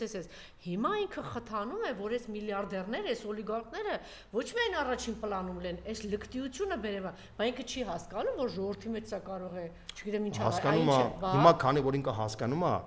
ինքը քանի որ հասկացել է, որ ժողովրդին չի կարող։ Մարդը կանգնել է Ղարաբաղ Բարաբասին մա միլիարդներով, սենց բան։ Հիմա քանի որ ինքը հասկացել է, որ ինքը չի կարա, ինքը փորձում է այդ միլիարդները հիմա ծախսի ժողովրդին գնելու համար։ Ոնց։ Ասեմ, ինքը օրինակ ինչ արեց Գյումրիում։ Գյումրիում իրականում իր տեխնացիոն որ հավաքեց 17000 ձայն, չէ՞։ Դա մեծ թիվ էր, ասեմ քեզ իմանաս։ Այդ 17000-ից այրոցի բաժինը մոտավորապես 85-90%-ը, ես չեմ բանալու, մոտավորապես 13-14000-ը։ Դա փողով չեմ ասում գնացել փողով առել էին։ Պետությունը պետական մակարդակի օգնություններ տալիս բոլորին եւ պետական մակարդակով ընտրակաշառքեր բաժանվում։ Իրական դա էր։ Հիմա Փաշինյանը շատ լավ հասկանում է, որ ինքը այլևս ընտրազանգված չունի, այն 10%-ը չեմ հաշվում։ Այդ 10%-ը էդի մնացորդը, որը դա հետագայում շատ լուրջ խնդրեմ ալինելու, որտեվ այդ տիպի մնացորդը թարապես երկրի զարգացմանը լուրջ խնդրեմ ալինելու, որտեվ դա աներևակայել է նման այդ զանգված, որը կարող է աջակցից նման տիպի իշխանությանը, էլի։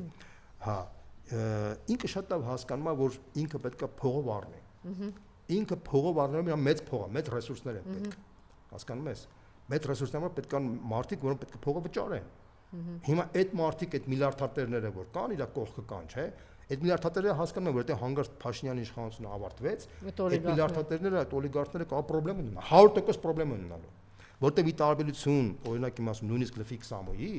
որ ինչ-որ մի բան ստեղծել է։ Որը ինչ-որ բան ստեղծել է, այսպես ինքը լավ մենեջեր է, տաղանդավոր մենեջեր է, ինչքան էլ մենք ծաղրում ենք իրան, բայց ինքը լավ բարիս բուլի մաստով ինքը ինքնուրույն կարողացել է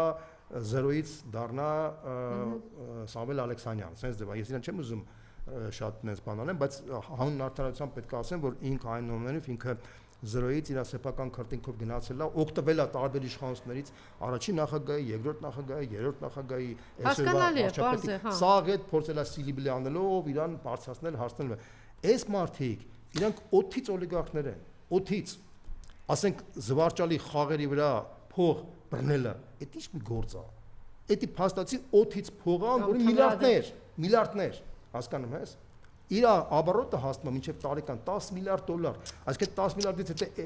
գոնե 20%-ը վերցնենք, ինքը տարեկան $2 միլիարդ կարող ունենա։ Տարեկան 7 տարում տեսեք 10 քանի միլիարդ, 20 միլիարդ։ Հիմա այս դրա համար եմ ասում, այդ նախկինները սեմեջկեք են սրա հետ համատած։ Նախկիների փողերը, այսինքն պիտի սրան ձեր չտա, բայց նախ այդպես մտածելով կարող է շատ բան վիճակի մեջ այլ ձեր չտա, որպեսզի հետո այդ գումարներով ժողովրդին գնի եւ ընտրություն կազմակերպի, բայց ինքը արդյոք գումարի խնդիր ունի։ Թուրքիան, եթե Ադրբեջանը այսպես առանց մի փամփուշտի ամբողջ երկիրը պիտի գրավի, հիմա իր համար ի՞նչ է մի միլիարդ ընտրություններ այստեղ կազմակերպի կամ Թուրքիան տա։ Սենց ասեմ, ես առարկայական եմ խոսում, հիմա կոնկրետ ինքը ձեր գիտակ ունի 3 օլիգարխ, էսի քանի օլիգարխ, այդ օլիգարխները պետք է պաշտպանի, ինքը բացատրել է, որ ես չնեմ, դուք չեք։ Բայց ինքը տեսել է, որ մի բանը թարս աճում ինչ ա լինում, ինքը մի անգամ տեսավ այդ ժողովուրդը դուրս եկավ, բա որ տենց իրա դեմ դուրս գա։ Այդ չի հասկանում ինքը։ Բայց մի հատ հարց տամ, որ մի դիկտատորն է կանխատեսում մինչև վերջ։ Բոլոր դիկտատորները մտածում են մի բան, բայց կյանքը լրիվ ուրիշ բան է դառնում, չէ՞։ Բոլորը մտածում են, չէ՞, նախկինել էր, չէ՞, մտածում որ սա հաղթել եմ, սա ինկրել եմ, սա ջարդել եմ, բան եմ արել, մեկ էլ հոպ բանանի կլեպի վրա պլստած 2018 թվականին, չէ՞։ Հիմա նույնը սա է լինելու, ոչ մի տարբերություն, պարզապես սա շատ ավելի ցավոտ է լինելու, որտեղ նրա գոնե ինքը անվտանգության խնդիրներ չէր սարքել ժողովրդի համար։ Այն ժամանակ կար Ղարաբաղ բան, բայց դավաճանական ճշնամի ուժեր են եւ ունեն Թուրքիայի եւ Ադրբեջանի ներկայացուցիչները Հայաստանում։ Այդ եմ ասում, սրա պարագայում շատ ավելի ցավոտ անելը, որտեղ ինքը շատ լավ հասկանում է, դրա համար իրանք պատրաստ են բոլոր պայմանները կատարեն մենակ Ալիևը թուղթը ստորագրի։ Ալիևն էլ ինչ անելու է, իմ խոսքերը հիշի։ Մինչև ընտրությունների վերջին փուլը չի ստորագրի։ Չէ, մինչև վերջին փուլում ինքը այնքան մաքսիմալ զիջում է կորզի Իրանից, այսինքն Ալեն Սիմոնյանը կհայտարարի, որ ադրբեջանցիները պետք է գան, ասենք մի հատ կորզի, մի հատ պետք է Զանգեզուրի միջանցքը կտանք, այնքան բան են փոկելու, չես պատկերացնում։ Վերջում էլ իրանք գալու են մի հատ թուղթ են ստորագրելու Ժնևում կամ չգիտեմ, կամ Ստամբուլում օրինակ եմ ասում։ Մի հատ թուղթ են ստորագրելու, թուղթի կտոր, որպեսզի թղթի կտորը ինքը վերցնի, ոնց որ այդ հիշում ես 21 թվականին Չագուջը վերցել էր, ասում էր թե ես էսա բանը։ Թղթի կտորը ասա ժողովուրդ կերեք, ժողովրդան բերել եմ, այս խաղաղություն եմ բերել։ Էսա ու աշխատելու է։ Չի աշխատելու արդեն, ասեմ ինչի։ Մի րոպե, որովհետև սենց ասեմ, ի տարբերություն նախկինի, մենք արդեն այլևս թույլ չենք տալու, որ մենք արդեն գիտենք թե ժողովուրդը ընդհանրապես ինչ պահանջներ ունի։ Ժողովուրդը իսկապես հասկացել է, որ սա կեղծ խաղաղության, այս մարդու պարագայում խաղաղություն չի լինելու, որտեվ այս ժողովուրդը արդեն սաղ տեսել է այդ ամեն ինչը 7 տարվա մեջ։ Լավ, ուրիշ հարց եմ տալիս։ Դուք կպատկեր հիմա այս պատկերը տեսնելուց։ Ալեն այդպիսի այլանդակ հայտարարություններ արեց գերիների հետ կապված։ Այսպիսի հայտարարություն անը, որ թուրքերի հետ, ադրբեջանցիների հետ սա կլինենք, այս ամբողջ տարածքները տալիս են, ցեղասպանության մերժում, հրաժարում, չգիտեմ, էլի տարածքների հանձնել եւ այլն։ Եթե մենք միասին նստած խոսենք, ես ձեզ վստահեցնում եմ, ասենք մի 10 տարի առաջ, այս բոմժերը 7 տարի արդեն իշխանության դուք կասեք, «Էս ինչ ես խոսում Անժելա, ոնց կարող է ժողովուրդը վեր կկենա իրանց չգիտեմ ինչ կանի»։ Արդյոք մեր ժողովրդի իմունային համակարգը իրենք այնպես չեն իջեցրել, այնպես չեն նվաստացել, որ հիմա այս թափթփուկ այսպիսի հայտարարություն անում, հանգիստ խղճով քայլում է գնում է։ Նայեք, ես քեզ հարցին sense հասկացա։ Տեսեք, ես դրա օրինակը կարամ բերեմ նաև Ելցինի օրինակով, մինչև Ելցինը ռուսները լրիվ այլ պատկերացումներ ունեին։ Ելցինի կառավարման ժամանակը որ ռուսների կենսամագարտակը անգամներով անկում ապրեց, այդ ժամանակ էլ քո ասած իմունային համակարգը լրիվ ընկավ, հետո կամաց վերականգնվեց։ Դա բնական process է։ Տեղ ունեին, տարածք ունեին, բնակչություն ունեին, միտիկա երկիր Թուրքիան կողքով։ Այդ ժամանակ խորհրդային Ռուսաստանը կորցրեց հսկայական տարածքներ, մենք էլ կորցրեցինք Արցախ, այսինքն ամեն մի ժողովուրդ իր ախմախության գինը տալիս է։ Ամեն ժողովուրդ իր ախմախության գինը, մենք մեր ախմախության գինը մենք տվեցինք։ Մենք 100 տարի առաջ մեր ախմախության գինը տվեցինք Ղարսը, տվեցինք 60,000 քառակուսի կիլոմետր, ցածանք 30,000, 29,000։ Այդ մեր ախմախության գիններ։ Ամեն 100 տարի մենք մեր ախմախություն անում ենք մենք։ Այս տարվա այս ժամանակների ախմախության գինը եղավ Արցախը։ Մենք այդ Արցախի գինը տվել ենք արդեն, Անժելա ջան։ Մենք էլ տեղ չունենք տալու։ Էսա խնդիրը։ Մենք էլ տեղ չունենք։ Հիմա դրա համար արդեն հետ կապված Ռուսաստանի պաշտպանության նախարարը երեք ճանաչել հայտարարություն։ Հիմա նայեք, կապ չունի, հիմա ինչ ուզում ես ասա։ Ի վերջո քանի կա կենթանի դեռ մեր դաշնակիցները կան, իրանք սպասում են, հանգիստ իրանք գիտեն թե ինչ, իրանք սպասում են, իրանք ակնարկում են եւ Թուրքիան եւ Ադրբեջանին, որ ավելորդ բաներ արեցիք, մենք պատասխանը կստանանք։ Իրանք սպասում են, որ իրանք այս իշխանությունը արդեն ոչ մի սպասում չունեն։ Այս իշխանությունը սպառել է արդեն։ Այս իշխանությունը շատ լավ գիտի, որ բանը այդ Մոսկվայից դեմ նիվերիտ, ասենց ասեմ, ինքը լավ գիտի դրա մասին, էլի։ Իրանք այնտեղ կա Վազրաշինը Բնակ Շանթ Հարությունյանն նման մարդիկ ասում են, ինչով Շանթ Հարությունյանն նման, ասենք, մեկը խոսել էր, ասում են իրանցից, ես էլ մեջ բերում եմ անում, համաձայն եմ, ռուսները որ ուզենան 5 րոպե հետո կհեռացնեն։ Ես գիտես ինչ նախնդիրը, Անժելա ջան, չեմ ուզում։ Ես ինչ եմ այդ բան ասում, ես չեմ ուզում դա վիրա։ Չէ, լավ, այդ անձը չի ասել, այսպես կա չէ թեզը, որ ռուսները հենց ուզենան 5 րոպե հետո Նիկոլի դրա մասին ամենալավ ասել է Հովհաննես Քաջազնունին։ Ինքը շատ լավ ձևակերպներ է տվել հայ ժողովրդի եւ հայ մարդու մտածողության մասին։ Հայ մարդը դա Դեյնիկ Դեմերչյանն է գրել հայ մասին, բայց ամենալավը, ամենադիպուկը, ասենք, չգիտեմ, Գարեգին Նժդեյնն է բաց նամակ հայ մտածողականին։ Դե ինքը խորենացին էլ ամեն ինչ ասել է, բան չի բայց Քաջազնունի խոսքերը շատ լավն է։ Հայ մարդը իր մտածողությամբ, ինքը ինքնուրույն մտածողություն չունեցող անձնավորություն է։ Ինքը երեխայի պես ուզում է որ ռուսը գա Իրան օրորոցի նման պաշտպանի, կամ էլ ռուսը որ տեսնում է որ օրորոցի նման չի պաշտպան, սկսում է Իրան վիրավորել, փնովել, հետո տեսնում է թուրքերը շատ են ծեծում։ Նորից վազում է ռուսներին էլի ասում է, չէ, արի սոտկի պաշտպանի, այսինքն այս հայ մարդը ինքը չմշակված երևույթ է։ Հայ մարդուն չեն մշակի որպես պետական ստեղծումը։ Դա համար ես դրա համար եմ ասում, 30 տարվա մեջ ցավոք սրտի մենք չունեցանք իշխանություն, որ հայ մարդուց սարքի քաղաքացի, որ ինքը կարողանա պետականաստեղծ մտածողություն ունենա։ Ինքը պետական մտածողություն չունի։ Դրա համար որ հիմա մենք զարմանում ենք ինչի է ժողովուրդը, ասենք ինչա։ Կներես այդ ժողովուրդը 18 թվականից հետո չի եղել։ Այս ժողովուրդը Նիկոլը չի ստեղծել այս ժողովրդին։ Այս ժողովուրդը եղել է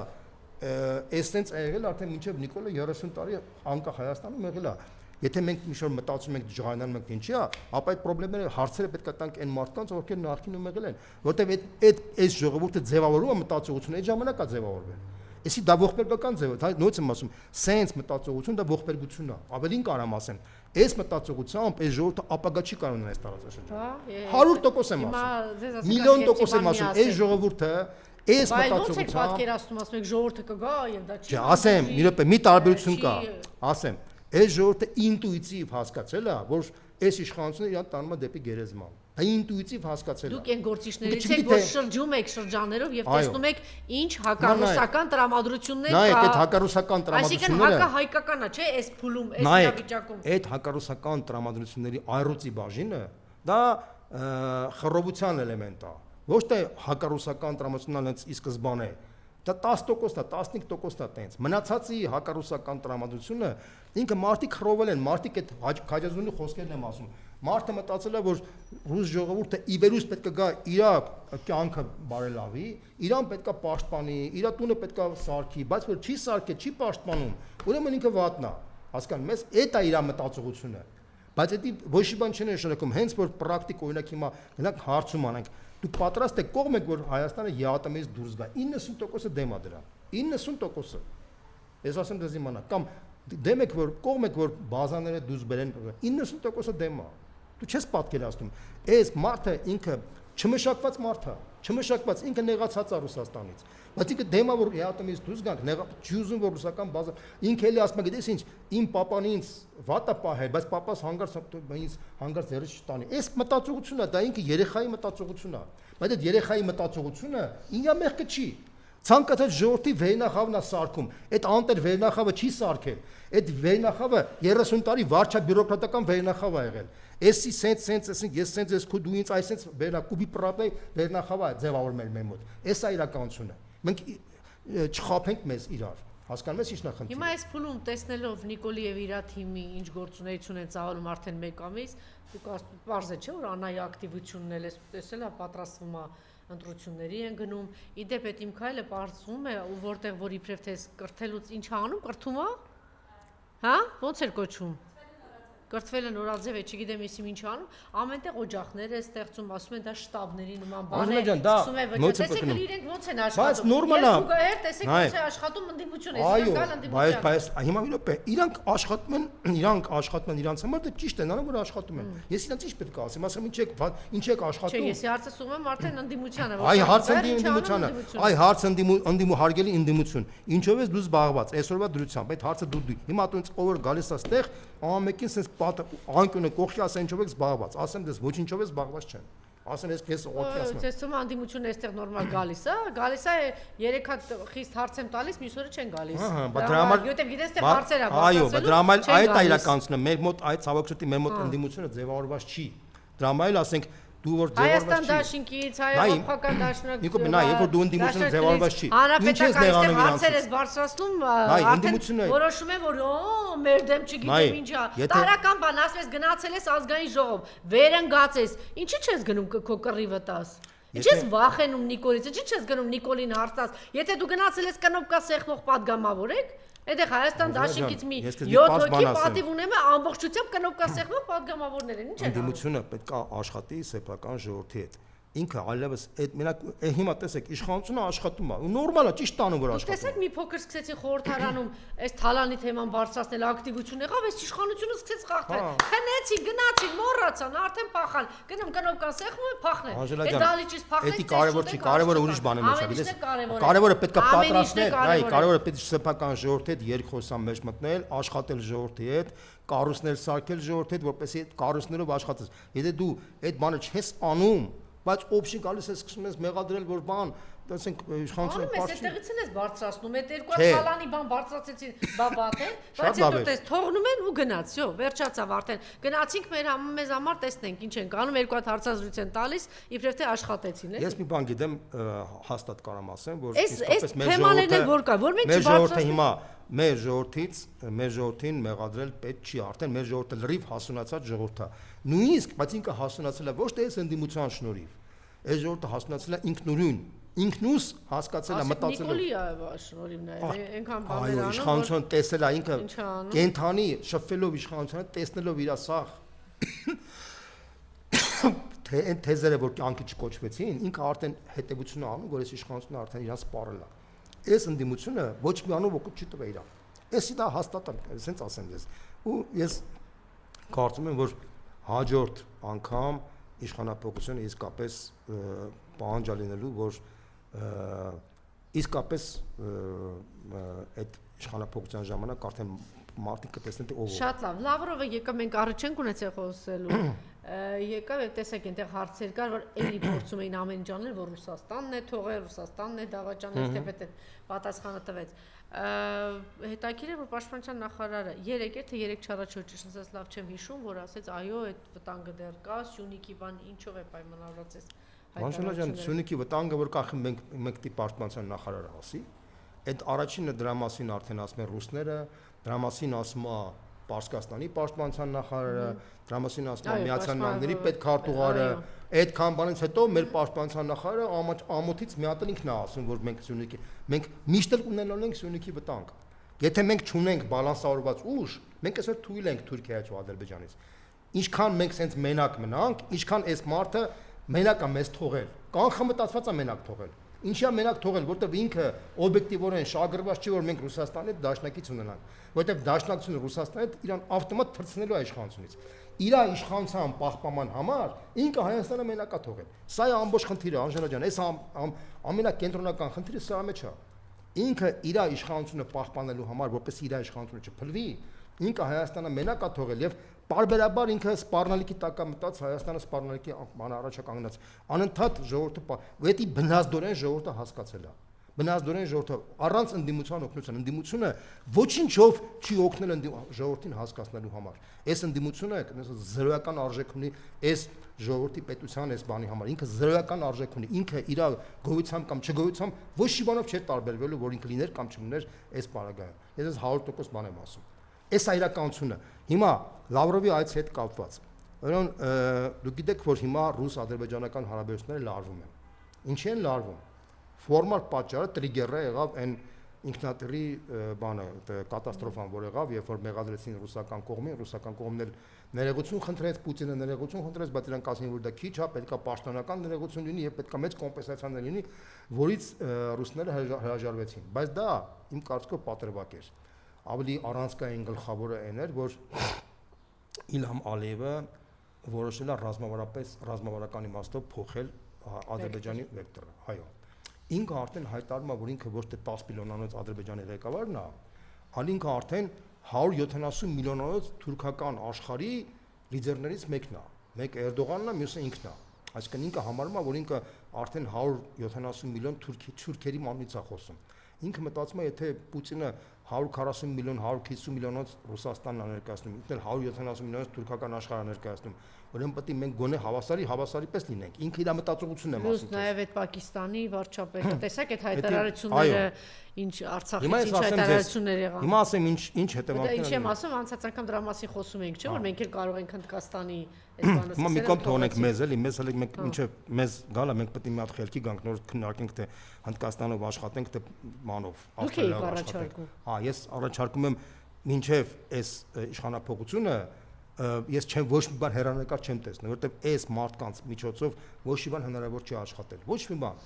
Այս պարագայում Հայաստանը, եթե իշխանապողություն լինի, Հայաստանում ձևավորվեց նորմալ իշխանություն, այդ ժամանակ արդեն պետք է կոոպերացիա լինի եւ Ռուսաստանի հետ, եւ Իրանի հետ, եւ Հնդկաստանի հետ, եւ Հունաստանի հետ։ Լավ, գանք թեմային նկարտումները։ Եվ Չինաստանի հետ, այնտեղ Չինաստանի, Հնդկաստանի խնդրեմ կա, բավականին նուրբ աշխատանք է պետք տարվել, բայց դա առանձին թեմա է, էլի։ Հիմա Ալիևին գանք։ Հիմա Ալիևի հարաբերությունները իմ տպավորությամբ, իմ կանխատեսումով սրընթաց վատանալու են Ռուսաստանի հետ։ Սրընթաց, որովհետեւ ինքը Արդեն Ղարաբաղը մարսել է, ինքը չկա էլ արդեն Ղարաբաղ, ինքը արդեն անկախ է Ռուսաստանից, ինքը Թուրքիայի գործոնը ուժեղացրել է։ Հիմա ռուսները ակնարկում են, որ մենք բացի Ղարաբաղից ունենք երկրորդ գործոնը, քո սփյուռքը, որ կա Ռուսաստանում։ Այսինքն այն ադրբեջանցիները, որ ապրում են Ռուսաստանում, այդ ադրբեջանցիները մեր պատանդն են, իրանք արդեն չեն էլ թաքցնում դա ասում են, եթե դու Ուկրաինային համարում ես ռազմավարական գործընկեր եւ օգնություն ես տալիս, քո դիասպորան ստեղ Գոտ Նիսանովներով, Ալեկպերովներով, բաներով հսկայական փողեր են աշխատում Ռուսաստանում եւ քեզ փողը փոխանցում են։ Փաստորեն ստացվում է, որ մեր օլիգարխները ադրբեջանական ծագումով անուղակի Ուկրաինային են ֆինանսավորում։ Հասկանում ես, չէ՞, ինչ նախնդիրը։ Հիմա իրանց մոտ առաջացել է վեճ։ Ինչ անենք Ադրբեջանի հանդեպ։ Առաջի քայլը որ արեցին, հիմա որոշում են կայացրել, իդեպ ասեմ ձեզ, որ Ռուսաստանը մոտ ժամանակներս որոշում կկայացնի Ղարաբաղցիներին մեծ հումանիտար օգնություններ տալ։ Դա մեսիջ է, որ մենք հիշում ենք Ղարաբաղցիներին, քանի որ Ադրբեջանը հիշում է Ուկրաինային, մենք էլ հիշենք Ղարաբաղցիներին։ Դա առաջի քայլն է։ Հաջորդ քայլը արդեն կարող է Ղարաբաղի այսօրվա Հայաստանում ներկայացուցին կանչեն հրավիրեն Մոսկվա, օրինակ եմ ասում։ Մոսկվա հանդիպեն շուտ պաշտոնական այցով գնա բան եւ այլն։ Դա եթե շատ բարդանա հայ-ադրբեջանական հարաբերությունները։ Ես ինֆորմացիաներ եմ ասում, որ դու պատկերացրես թե ինչ կանխատեսումներ կան հայ-ադրբեջանական հարաբերություններում։ Բայց դրա մյուս կողմը այն է, որ Ադրբեջանը շատ ավելի սրվելու է Հայաստանի նկատմամբ, դա շատ պարզ է։ Այսինքն Ադրբեջանը ասել է թե դու իմ հետ շատ սրվեցի, ես Հայաստանին ջարդելու եմ։ Բայց ռուսներն ասում են թե դու ջարդես Հայաստանը, մենք քանի որ ֆորմալ իմաստով անկախ Նիկոլ Փաշինյանից մենք դաշնակցային թուղթ ունենք, այդ թղթի հիման վրա մենք կանանք մտնենք քեզ ջարդենք։ Այսինքն առաջացել է շատ մի հատ փխրուն իրավիճակ, այդ փխրուն իրավիճակից մենք ոչինչ չենք օգտվելու։ Միակ բանը որ կօգտվեն մեր Ղարաբաղցի փախստականները, որոնք իրանք օգնություն կստանան, որտեղ այս խաղից միակ քյարը կլինի սա։ Որպես պետություն մենք ոչ մի բան չի, մենք պետքա մինչև չփոխենք այս մարդկանց, որտեղ այս մարդիկ վիրուս են մեր երկրի պետականության ցած։ Դրանք քաղաքական վիրուս են, որոնք իրանք այս իշխանության մեջ փաստացի իրանք գործողություններով, տրամաբանությամբ, իրանք շահերով, իրանք օբյեկտիվորեն թույլ չեն տալի, որ պետությունը ամրապնդվի ունենա դաշնակից։ Իրանք շահավետ չի դա, անձամբ իրանք իշխանությունը շահավետ չի։ Հասկանում ես, ստեղ ոչ թե Փաշինյանի կամ Պուտինի հարաբերություններն են վատ կամ չգիտեմ ինչն էլ վատ։ Պարզապես Պուտինի շրջապատը որոշում է կայացրել, որ այս մարդը իրանք գցել է, իսկ իրանք շատ վատ են նայում այս մարդկանց։ Այս մարդը գիտեմ, որ իրանք գցել են իրան, որտեղ Ղարաբաղը որ գցել են, իրանք մենակ մեզ չեն գցել, իրանք ռուսներն են գցել։ Հասկանում ես ինչ նախնդիրը։ Բայց ցինիզմը ինչի մեջ է, իրանք գցել են ռուսներին, բայց ժողովրդին տարածել են, որ դե ռուսներն են մեղավոր, որ մենք Ղարաբաղը հանձնել ենք ադրբեջանցիներին։ Սենց Գեբելսյան քարոշչա մեքենա, մեկ էլ նացիստական Գերմանիայում է գնացել, մեկ էլ հիմա գնում է արևմուտքի կողմից ասենք Մոլդովայում, Ռումինիայում, բանում եւ այլն։ Ես մի հատ օրինակ բերեմ, Մոլդովայում Մայա Սանդում, որ դժվարությամբ դարձավ նախագահ, չէ՞։ Գիտես քանի լրատվամիջոցը փակել, պաշտոնապես։ Թիվը կարամ 70 հատ։ 70 հատ լրատվամիջոց պաշտոնապես փակել է։ Եվ այդ Մայա Սանդուն, որին աջակցում է Մակրոնը, Մերցը, չգիտեմ, Ստարմերը եւ այլն, էլի դրանք եւ այդ մարդիկ խոսում են դեմոկրատական արժեքներից, դեմոկրատական Եվրոպայից բան եւ դա արդեն ամբողջ աշխարհի համար պարզ է, որ այս մարդիկ դեմոկրատիան արդեն ոնց որ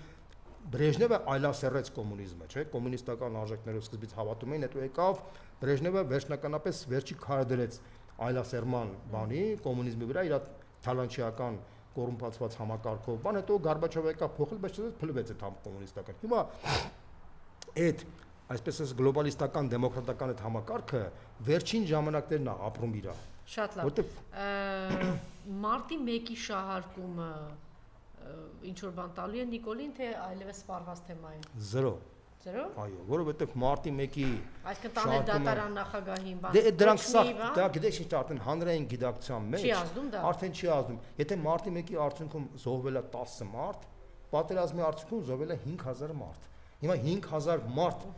զոհած մարդը կարա մեղադրի մեկ ուրիշին, որ դու 10 որի պետք է իհարկե չի աշխատի։ Հաջորդը, արդեն հասարակական գիտակցության մեջ 1% անգամ դրա մասին չի բանում։ Նիկոլի եւ Աննայի օլիգարխների ֆոնին այլևս, որ հիմա բոլորը խոսում են իրենց թալանի մասին, թե ինչ ծավալի թալան է, ոնց են կործանում երկիրը, ինչ հարստություններ են իրենց օլիգարխները դիզել։ Աշխատում է այդ տեսարանները, բերեցինք սրանից, այսքան սրան տարանք, սրա միլիոնը բան։ Դա էլ աշխատել է թե ոչ։ Ժողովուրդը գիտի, որ այդ ամենը սա թատրոն է։ Թատրոն է, գիտի։ Սա ժողովուրդը գիտի, որ իրանք այս նախկին թալանչիների հետ արդեն սեպարատ համաձայնագրերի մեջ են մտել բոլորի հետ առանց նույն չնչին բացառությամբ, բոլորի հետ մի մասը թատրոնի համար ինչ-որ վիճաբանում են դատարանում, մեծ մասը տակից արդեն պայմանավորվել են, տակից իրանք են արդեն ներդրում անում, սա գիտեն դրա մասին։ Ու դայև բանում տեղերում արդեն դա երևում էլ է նաև։ Շատ լավ երևում է այդ ամենը, ժողովուրդը շատ լավ։ Փոքր երկիր ով է կառուցում, այս ինչն է կառուցում, այս ինչը ով է ներկրում, այս ինչ բանը սա է ներկրում, այս ինչա փոքր երկիր է, ցեմենտ ով է ծախում սա է, ցեմենտի բոլորը գիտեն դրա մասին, բոլորը գիտեն դրա մասին, բանձամոլիբդենի քանի տոկոսի են անում նովատանում սա է, ադա չնայած լուկտերը բացահայտել են անում, տեսնում եք։ Բացահայտել արդեն բան չէ։ Սենց ասեմ, ամեն ինչի մասին արդեն գիտեն։ Պարզապես մարդիկ կոտրված են, լավ կոտրված են, որտեղ սենց ասեմ, իրանք մեծ հույս ունեն, որ Հայաստանը իսկապես նոր թափ կստանար զարգացման 18 թվականից հետո, որտեղ մեծ հույս կար մարդ։ Մենք շփվում ենք մարդկանց հետ, մարդկանց մեծ մասը 18 թվականին ողջունել են, ասեմ քեզ իմանալ, մեծ մասը։ Իրանք հույս ունեն, որ երկիրը իսկապես այդ նախկին բարքերից կազատվի, բայց հիմա տեսել են, որ այդ նախկին բարքերը ոչ միայն չեն ազատվել, հələ բանն ավելի խորացել է, հələ մտել անվտանգության խնդիրը ավելացել։ Դա համար մարդիկ ասում են, այս վիճակի մեջ արդեն մարդու մոտ առաջացել է խորը ապաթիա բոլորի հանդեպ, այսպես վիճակ է առաջացել։ Բայց մարդիկ ուզում են իսկապես մի հատ թիմ, որը ազնիվ լինի, անկեղծ լինի։ Այսպեսի մի բան կա, ասենք ասում են, դե ինչ եք ուզում Ծառուկյանից, Սամվել Ալեքսանյանից, Գազարտի Կարեն Կարապետյանից, Գազարտի բանը ինչա, Վարդան Հարությունյանից, Հովիկ Աբրահամյանից, Գագիկ Բեգլարյանից, Թոխմախի Մհերից, հələ հիշեցրեք դրանց անունները։ Ասում են ինչ եք ուզում, այս մարդիկ հարստություն ունեին, պետք է տակից բանակցեին Նիկոլի հետ, քանի միլիոն տային մնացած գործերը։ Դա արդարացնում է։ Նայեք, ես սենց ասեմ ձեզ, ընդհանրապես ես երբեմն որ ասում են, դե այս մարդիկ հարստություն ունեն, բա պետք է գնային այդ իշխանությանը պայմանավորվեին, մի 10-20 միլիոն տային մնացածնել, համաշխարհային պատմության փորձը ցույց է տալիս, որ Օրինակ Հարավային Կորեայի մոդելը զարգացման ցույց տվեց հետևյալ տարբերակը, որ դու չես կարող այդ մարդկանց փողերը սա վերցնես ու բաժանես ժողովրդին։ Այդ մոդելը չի աշխատում։ Դու հայտարարում ես, որ դու փողերը վերցնելու ես բաժանես ժողովրդին, նշանակում է դու փողերը վերցնես ու գրպան ես դնելու։ Դա միանշանակ այն ինչ որ հիմա կատարվել է։ Իրանք հիմա այդ փողերը վերցրել են, գրպանն են դրել։ Հիմա նայեք, ինչ պետք է արվեր։ Ինչ պետք է արվեր, պարզա։ Այն մարդկանց, որ գնացել են դրան, ելք չունեին իրենց, ինձ շատ հաճախ ասեն, ինչ ես ուզում, բա մարդիկ այսքան կարողություն ունեին, պետք է ձևը գտնեին, ասենք Երմինե Նաղդալյանը ինչ պետք է աներ, պետք է ձևը գտներ ինչ որ բան։ Ամեն մեկը փորձում է ինչ որ ճանապարհ գտնի, որ իր եղածի կեսը Գագիկ Խաչատրյանը ինչ պետք է աներ։ Տակից պայմանավորել այսքան միլիոն տար մնացածը որ կարողանար պահել։ Իսկապես չունեին ուրիշ բան։ Ինչ պետք է անեին, մարդիկ հարստացել էին, պետական բանը, ասենք Ջերմուկի Արսենյանը, բապտի գնալ պայմանավորել, հետո թաղամասակառուցում, գրողիցոցը թե ջանդամ բանել Ջերմուկը չի հանձնում։ Ինչ անենք։ Անժելա ջան, դրանց մոտ այդ մարդկանց մոտ հայինիք հասկացողությունը 10-րդ տեղում է գտնում, ինչ ես խոսում։ Ինչ ես խոսում։ Նույնիսկ եմ դու հիշի բանի մասին, հայինիքի մասին, հայինիքի նայ ասեմ, աշխարհի ես քեզ մոտ խաղի կանոն ասեմ, հայինիքի մասին, մտածում եմ մենակ միջին խավը,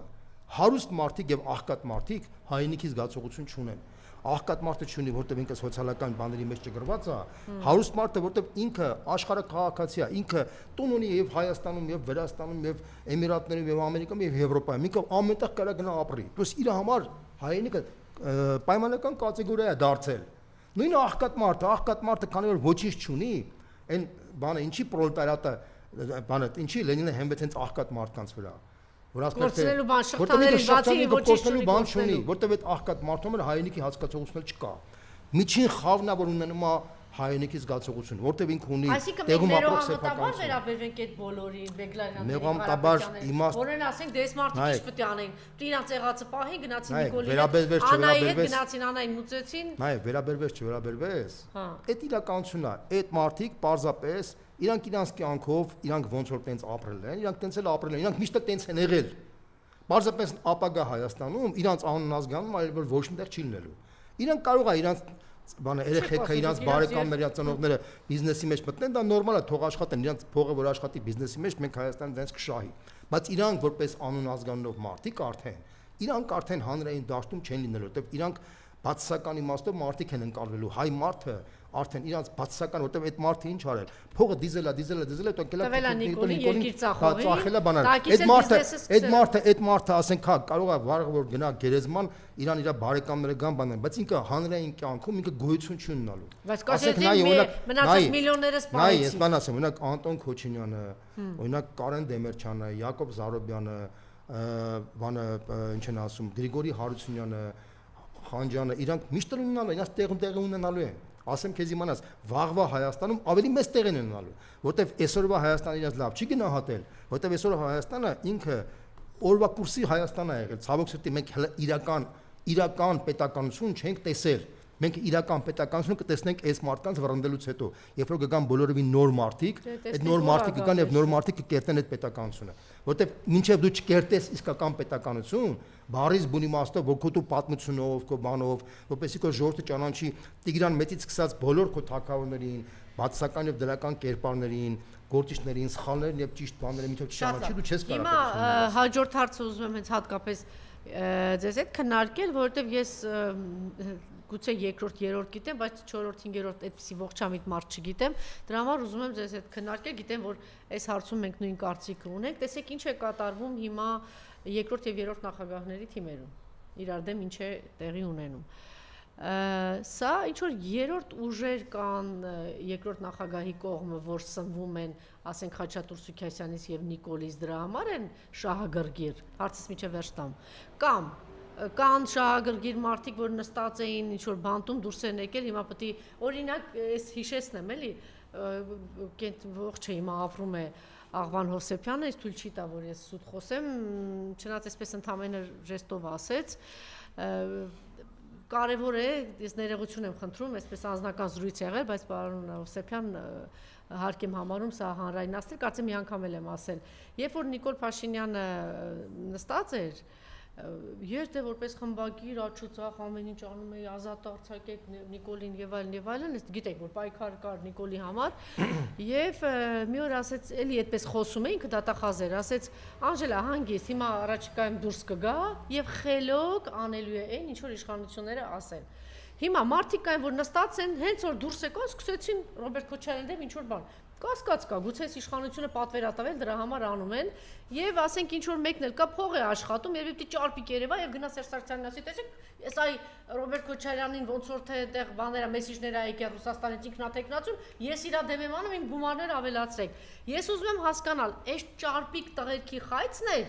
որ այս երկու թիմերին մտեցին սրա մեջ թե ավելի խորքային բան կա լավ ասենք ավելի խորքային կա ես բաց խոսել եմ դրա մասին որ 2008 թվականից հետո Սերժ Սարգսյանի թիմում կային մարդիկ որոնք հասկանում էին Ռոբերտ Քոչարյանը ուժեղ անհատականություն է ունի աջակցություն վաղը կարող է վերադառնալ ստեղծեց մի քանի լրատվամիջոց որ իրեն կոնկրետ փչացնում էին Ռոբերտ Քոչարյանի բաներն այս խնդիրն է որ գնացել է թե ուրիշ այս թեման պահանջում է բավականին անկեղծ խոսակցություն ես չգիտեմ ինչքանով է արժի այդ անկեղծ խոսակցությունը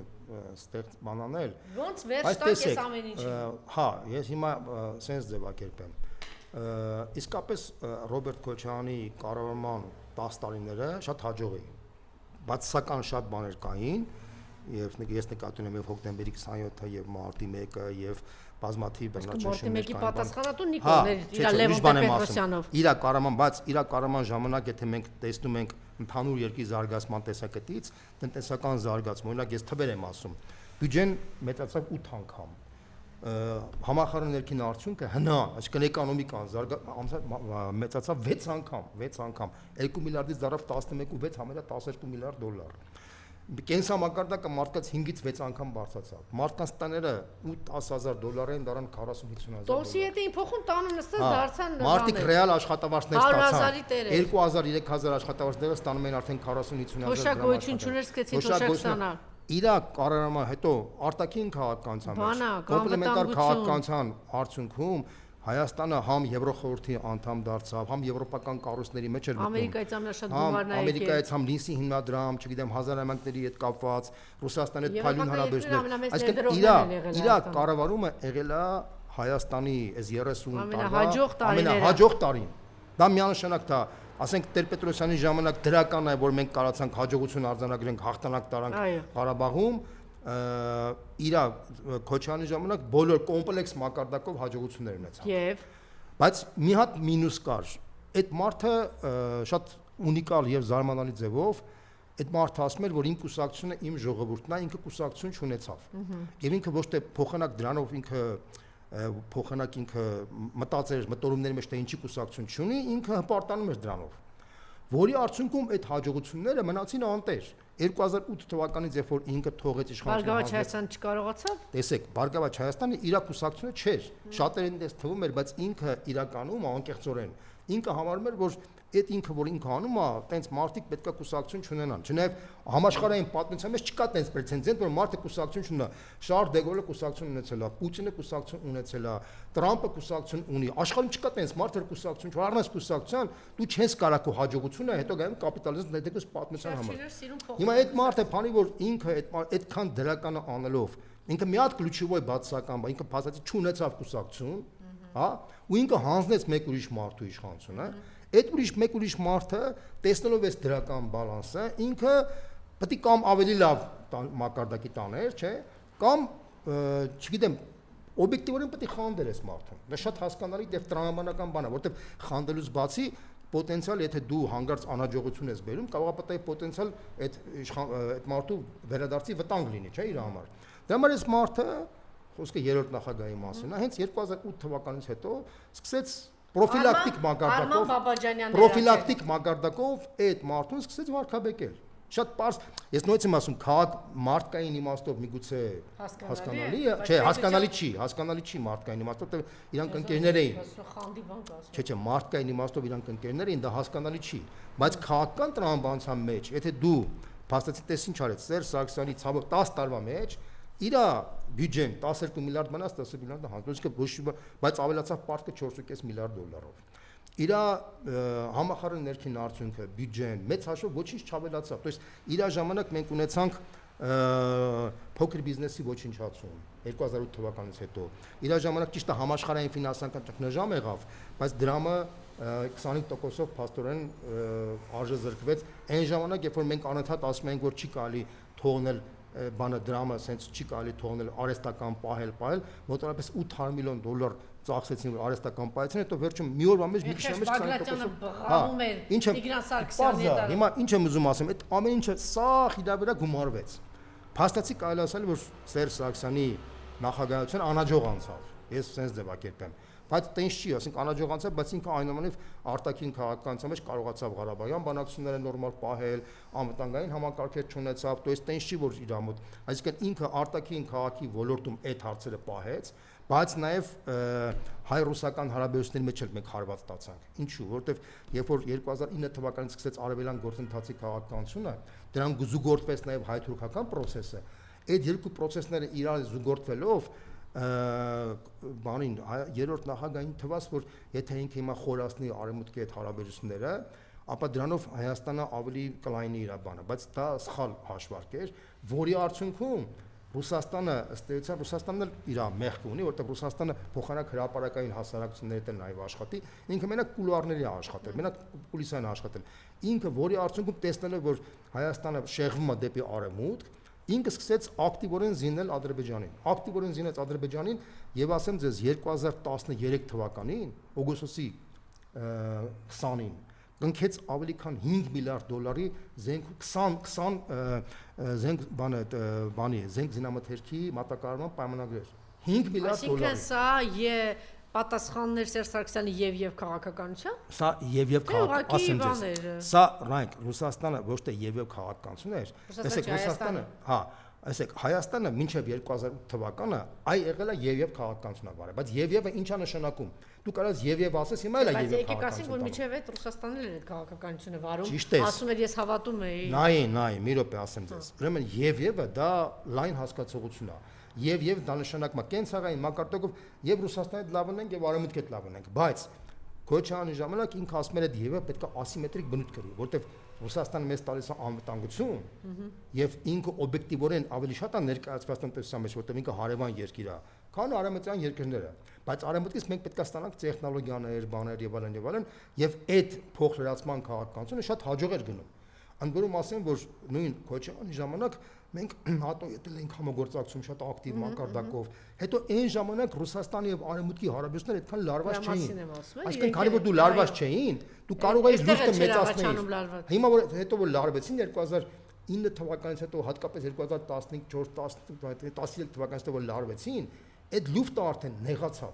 Այդ լուֆտը որ նեղացավ, օրինակ երբ որ ասոցիացիայի համաձայնագիրը գնում Վրաստանի Ուկրաինայի, հիշում ես, Հայաստանը այդ փաթեթի հետ գնում էր բանի, սա այնքան պարզ էր որ դու պետք է չգնայր այդ փաթեթի մեջ։ Իմ համար շատ պարզ էր։ Մեր իմ ընկերներդ այն ժամանակ մենք քննադատում ենք Սերժ Սարգսյանից, մենք սա տանելու է դեպի մենք շատ վտանգավոր ճանապարհի։ Ինքը ինչ արեց, մինչև 2013 թվականի սեպտեմբերի 1-ը տանում էր մի քաղաքականություն, հետո մի գիշերվա մեջ 170 փոխեց այս մի քաղաքականությունը, ստիպված փոխեց, որովհետև տեսնելով որ բացացի Կարաստանը այն հարվածը, որը ստացավ հետո Նիկոլ Փաշինյանը, ինքը տեսնելով դա ինքը փոխեց։ Այսինքն ինչ եմ ուզում ասեմ, ես չեմ կարող ասեմ թե ինչ պատճառով։ Այդ մարդու խորհրդականները, թե օգնականները չեմ կարող ասեմ։ Այն մարդու օգնականները խորհրդականները ավելի խելամիտ էին, թե ավելի խելոք էին, թե այդ մարդները ավելի խելոք չեմ ուզում։ Հիմա կան այդ հարաբերությունը Սերժ Սարգսյանի եւ Ռոբերտ Քոչարյանի։ Սերժ Սարգսյանի այդ անհաջողությունները ինքը կոմպենսացնում էր երկրորդ նախագահային, այսպես ասած վարկաբեկելով ու սա բոլորս էլ գիտենք դրա մասին, բոլորս էլ հասկանում ենք, բոլորս էլ տեսել ենք այդ ամեն ինչը, այդ տարիներ շարունակ այդ մարդու վրա բոլոր այդ միֆերը տարածում էին։ Հիմա այդ մարդը փոխանակ ինքը հակադրեր, այդ ամեն ինչը ոչ մի բան չէր անում։ Այսինքն մի հատ հայտարարություն անում ասում էր մերժում են բաներում ոչ մի ու գնում էր տուն, այսինքն փաստացի կարելի ասել որ միակողմանի արևմտյան շրջանակները երրորդ նախագահի կողմնակիցները հետևողականորեն տանում են մի հատ քարոզ, հակակոչարանական քարոզ են։ Այդ մարդը փոխանակ բանաներ այսպես ասած հակառակ բանը սարքին ոչինչ չարեց։ Այո։ Բայց այդ ոչինչ որ չարեց ով էր մեղավոր դրա մեջ։ Ռոբերտ Քոչարյանը։ Իհարկե։ Հիմա տեսեք ինքը ոչինչ չարեց։ Եվ իր թիմը, եթե թիմ ուներ։ Ինքը չէր կարող թիմ ունենալ, որտեղ ինքը հայտարարում էր որ իմ կուսակցությունը իմ ժողովուրդն է։ Եթե մարդը հայտարարում է տենց բան, երբ որ ինքը գնում է Աստավկայի, ինքը չի կարող ունենալ արդեն թիմ, որտեղ ինքը չունի կուսակցություն։ Հասկացեք, օրինակ Սերժ Սարգսյանը գնացել է Աստավկա, չէ, բայց ինքը ունի կուսակցություն։ Տեր-Պետրոսյանը ուներ կուսակցություն, չէ։ Ոնց ասեմ, ես ցանկացած քաղաքական ուժ ունի կուսակցություն, ինքը չուներ կուսակցություն։ Լավ, եկավ հասավ այդ վիճակին, հիմա ինչ վիճակին եք ես հիմա վիճակ, հետո հիմա տեսեք։ Հիմա իշխանությունը ստացվեց իրավիճակ, որ տեսեք, ստացվեց իրավիճակ, որ փաստացի Ռոբերտ Քոչյանը բանը միֆականացված մի հատ չարի բևեր էր ձևավորված եւ 2018 թվականից որ եկավ իշխանությունը համարեց որ իր գլխավոր այսպես ասած հակառակորդը Ռոբերտ Քոչյանն է իրան դատեցին իրան բանալեցին տեսեք Քայլարա Մերժի Սերժին կարգախոսով եկավ իշխանությունը բայց նստեց Քոչարյանը եւ տրամաբաններ Քոչյանի շրջապատի մոտ առաջացավ կասկած նախ եւ առաջ ինչի դու հանձնեցիր այդ մարդուն իշխանություն դու կարայր հանձնեիր Կարեն Կարապետյանին, կարայր հանձնեիր, չգիտեմ, Գագիկ Ծառուկյանին։ Ես հանձնել եմ Թույլիկեր չպահեց։ Ինքը չի հանձնել, սրտից խոսակցությունա, որտեղ Կարեն Կարապետյանը պետք է հանձներ, նախապես պետք է հանձներ, ոչ թե վերջի պահին ասենք, երբ որ 100,000-ից միտինգ է, ում էլ որ հանձներ, ուզում է բանը Շարլ դե Գոլին հանձներ, մեկը Շարլ դե Գոլը չէր պահել։ Կարող է Կարեն Կարապետյանը խելամիտ լիներ։ Անժելա ջան, հիմա եկեք հիմա չէ, եթե ընտրություն, ասել հենց հիմա մենք կազմակերպենք ընտրություններ չէր աշխատի։ Երբ որ փողոցում կանած 100,000 մարդ, անիմաստ դրա մասին անլուրջ է եւ անհավատ։ Գալիս է այս թեմային։ Հիմա նայեք, կասկածավաճառը, որ Սերժ Սարգսյանը հիմա քանի որ Քոչյանի մոտ կա նստվածք Սերժ Սարգսյանի նկատմամբ, անընդհատ այդ նստվածքը արտացոլվում էր տարբեր Telegram ալիքներով, բաներով եւ այլն, որը մարդկայնորեն հասկանալի էր, բայց քաղաքական իմաստով անտրամաբանական էր, որովհետեւ գիտես ինչ, եթե դու ժամանակին չես արել դա, հիմա post factum արդեն այդքան ժամանակ անցել է իմաստը, որն է որ դա է։ Եկին ես վիճակի մեջ, հասկանում ես, չէ։ Հիմա բայց ինչ կատարվեց։ Վերջի փուլում էս տարվա սկզբին Սերժ Սարգսյանի կոմունակիցներից մեկը շատ անսպասելիորեն սկզբից հարձակվեց Անդրանիկ Թևանյանի վրա, հետո Մայր Հայաստանի վրա, հետո պլավնի անցավ Ռոբերտ Քոչյանի վրա անտրամաբանական եւ անհասկանալի պատճառներով։ Ես չեմ, բայց հետո մենք Նարեկ Մալյանինի մասին եք խոսում, հա։ Հետո մենք հասկացանք, որ դա այդ պատվերը նպատակ ուներ հետեւյալ բան, բարձում որ երրորդ նախագահան ինքս վերջերս էլ խոստովանում, ասում որ մենք պետքա մի հատ նոր թիմ մտցնենք խաղի մեջ, բայց որ նոր թիմը մտնի խաղի մեջ, իրան խանգարում է եղած թիմը, իրենից Քոչարյանի։ Ինքը տենց է մտածում, որպեսզի մենք այդ թիմը կանոնանք մտցնենք, սարքենք սպարինգ պարտները Նիկոլ Փաշինյանի, Քոչյանը խանգարում է։ Իրանց մտածողությունն եմ ասում ես քեզ։ Քանի որ Քոչյանը խանգարում է, մենք պետք է Քոչյանին վարկաբեկենք։ Քոչյանի թիմն էլ փաստացի, որը լցված էր այդ ժամանակ, դու տեսա որ փաստորեն հիշեց, որ այն ժամանակ էլ Սերժ Սարգսյանի թիմը իրան վարկաբեկում էր, այդ պայթեց իր մոտ, հիմա սկսեցին իրար այս գնում է այս process-ը, այսինքն ստեղ Սենց ասեմ, Սերժ Սարգսյանի կողմից կա սառը հաշվարկ, որը իմ կարծիքով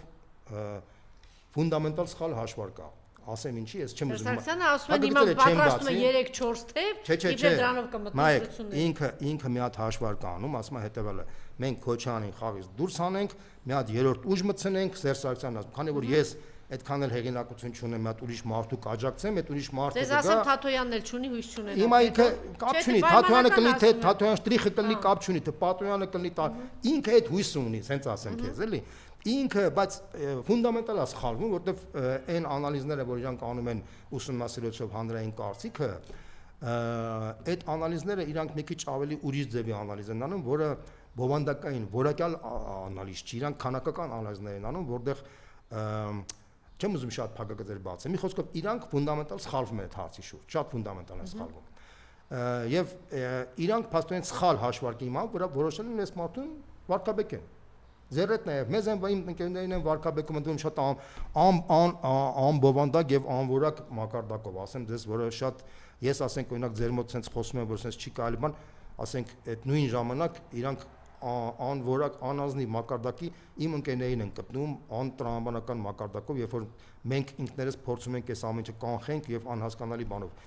Ու անընդհատ ամեն օր իրանք անընդհատ գնում են Այսինքն այնուամենայնիվ այս իրավիճակի Սերժ Սարգսյանը շահագրգիռ է։ Այս ամենը միանշանակ երրորդ ուժբերի հրապարակ։ Ինքը միանշանակ շահագրգիռ է, ուզում է երրորդ ուժբերի այս իմպիչմենտով բանով ինքը փորձում է հանդուրժության մեջ ձևավորել այն տարբերակը, որ Քոչյանը չի ուզում, որ Նիկոլ Փաշինյանը փոխվի, այս է խնդիրը։ Հիմա այս պայմաններում էլ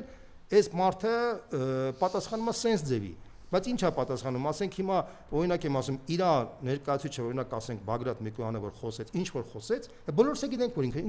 ինքը խոսեց 100%-անոց ճշմարտություններ։ Այլ խնդիր է, այս TV5-ի վերջին որ դրվագով ճշմարտ։ Բոլոր դրվագներով ինքը ասեց ճիշտ բան, բայց մի հարց կա։ Այդ ինքը պետք է ասել ոչ թե հիմա, այլ 10 տարի առաջ, 10 տարի առաջ։ Հիմա ինչ պիտի անեն։ Ես դրա համար եմ ասում, հիմա իմ կարծիքով պետք է ինչ որ հնարավոր պետք է գտնել ինչ որ մի ուղի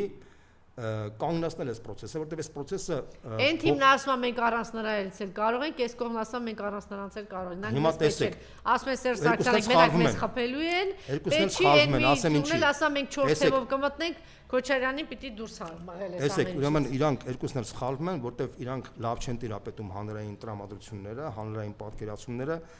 ուրեմն մեծ հաշվով մինչև չնի հակա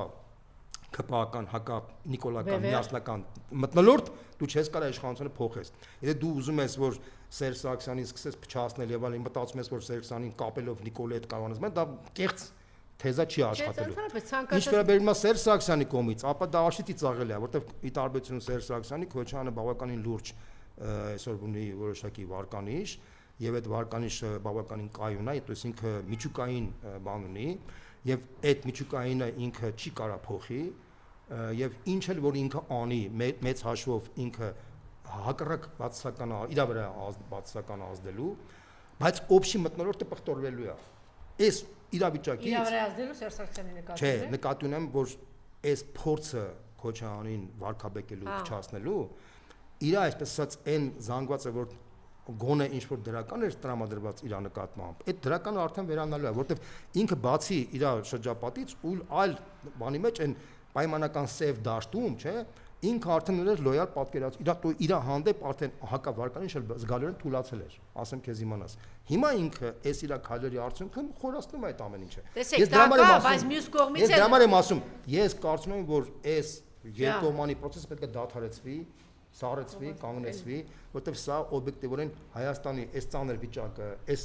ծանր ողբերգական վիճակը խանգարում է Այո, այդ կա, դա իրենք էլ ասում են Ռոբերտ Քոչարյանն, ինչպես դուք ասեցիք, ժամանակին կուսակցություն չունեցավ, Ռոբերտ Քոչարյանը ի տարբերություն Սերժ Սարգսյանի թիմ չի կարողանում ձևավորել, նա թիմ ձևավորում է։ Նա տեսեք, ինքը ոչ թե թիմ չի կարող ձևավորել, ինքը իր կարողանա ժամանակ շուտ լավ թիմ ձևավորել է։ Ինքը պարզապես իր մտածողությունը հետևյալն է, եթե ես մի հատ ակտիվ process-ի մեջ եմ, ժամանակ նոր թիմ եմ ձևավորում։ Ինքը շատ լավ թիմ կարա ձևավորի, դա խնդիր չի։ Չէ, բայց դուք հիմա մենք ժամանակից խոսում ենք նրա մասին, որ վերջին պահին չի լինում։ Դու դե ժողովրդի հետ աշխատես։ Տեսեք, ես ինչ եմ ասում։ Ինքը իշխանությունից որ դուրս եկավ, Այդ ժամանակ ինքը вообще ոչ մի թիմ չձևավորեց եւ գնաց տուն, կոպիտ եմ ասում։ Ոչ ներկայի մասին եմ խոսում։ Հիմա ինչ եմ ասում։ Հիմա տեսեք, չէ, այնտեղ թերացում կա։ Հիմա եթե թիմ կա, որտեղ թիմ չկա։ Տեսեք, որ պահին որ այդ մարդը որոշի ինչ-որ բան սարքի, որտեղ ինքը ունի կորիզային ինքներդ ժամուկես ասում եք, որ մենք սխալ է դա պետք է հիմա գնալ աշխատել, հիմա պիտի անենք։ Համաձայն եմ, ոչ թե մենք մտածենք այն պահին, ասենք ընտրությունից 20 օր համաձայն եմ, Անժելա ջան, այդ ուրիշ հարց է։ Դա այլ խնդիր է։ Ասում հետեւյալ տարբերակը, որ Սերժ Սարգսյանի ջանքերը, փորձերը այս մարդուն փորձել այս մարդուն վարկանիշի չհասնել կամ փորձել իր տեղը ինչ-որ մատման, դա ձախողվելու է, դա չի կարա լինի այդպես բան։ Ես նույնիսկ եմ ասում, եթե ես կարամ մաթեմատիկական բանաձևերով այդ մարդուն ապացուցեմ, որ դու չես կարա դա անես։ 10 տարի հաջողել եմ ես, 10 տարի վարկաբեկել։ 10 տարի վարկաբեկելը, չէ, մի րոպե ասեմ, 10 տարի վարկաբեկելը ընդունում եմ։ Եվ դրա արդյունքում էլ ասենք հիմա այս վիճակում էլ, բայց հիմա, քանի որ Նիկոլ Փաշինյանը անկում ապրեց եւ Նիկոլ Փաշինյանը օբյեկտիվորեն իր սպարինգ պարտներ սարքել է Ռոբերտ Քոչարյանին, քաղաքական ճոճանակի սկզբունքով ավտոմատ սպարինգ պարտներ ինքը Քոչարյանին է սարքել եւ Նիկոլ Փաշինյանի վարկանիշի անկման արդյունքում Քոչարյանի ռեյտինգն է բարձրանում։ Այսինքն ստեղ այս պայմաններում, երբ որ դու ուզում ես Քոչարյանին վարկաբեկես կամ փչացնես, դու օբյեկտիվորեն հայտնվում ես Նիկոլ Փաշինյանի դաշտում, բայց այդ խնդիրը ինքը չի պատկերացնում, որ դու չես կարա, դու պետքա որոշակի գործընկերային հարաբերության մեջ տրամաբանության մեջ փորձես մտնել Քոչարյանդ, որպեսզի կարողանաք ընդհանուր միասնական դաշտի մեջ փոխել իրավիճակը։ Ինչ վերաբերում է Ռոբերտ Քոչարյանին, նույնը իրան է վերաբերում։ Ես ընդունում եմ մարդկանցին հասկանում եմ այդ թիմի մտածողությունը, որտեղ ինքը ասում է, ինքնամ չեն սկսել Սերժ Սարգսյանի թիմը։ Դա միանշանակ եմ ասում։ Դա վել գիտես, ես գիտեմ, բոլորս գիտենք, այս տարվա հունվարից հայտնի անձնավորությունը սկսեց անհասկանալի պատճառով հարձակվել սկզբից իմ ընկերոջ վրա, հետո Քոչարյանի վրա, հետո սենց տարածվեց, հետո տարածվեց։ Իրանք ինչ պետք է անեին, ձեն չանեին, դա ճիշտ չէր, չէ՞։ Հիմա պետք է ինչ-որ երկկողմանի, պետք է ինչ-որ դա պետք է կանգնեցվի, որովհետև այս զարգացումը, ոնց եմ ասում, առաջին հերթին շահավետ չի Սերժ Սարգսյանին, որտեղ ինքը ոչինչ չի շահելու։ Միանշանակ եմ ասում։ Բայց եթե այստեղ շատ խորանա, Քոչարյանի թիմը կարող է որոշի, որ Սերժ Սարգսյանի եւ Նիկոլ Փաշինյանի համակարգը միասնական կապի, ու դա շատ ավելի կոնկրետ Սերժը շատ ավելի վտանգավոր process կարող տանի, բայց որին ես դրա կողմնակիցը չեմ։ Ինչի։ Սերժ Սարգսյանը Նիկոլ Փաշինյանի։ Տեսեք, եթե ընդհանուր առմամբ հիմա Քոչարյանը հարվածի տակ է Նիկոլ Փաշինյանի կողմից, համաձայն ես դրա։ Ընդ նույն հարվածի տակ է հայտնվում նաեւ Սերժ Սարգսյանի կողմից։ Մանավանդ որ կա հասարակության ասեմ, դες առնվազն կեսը մտածում է,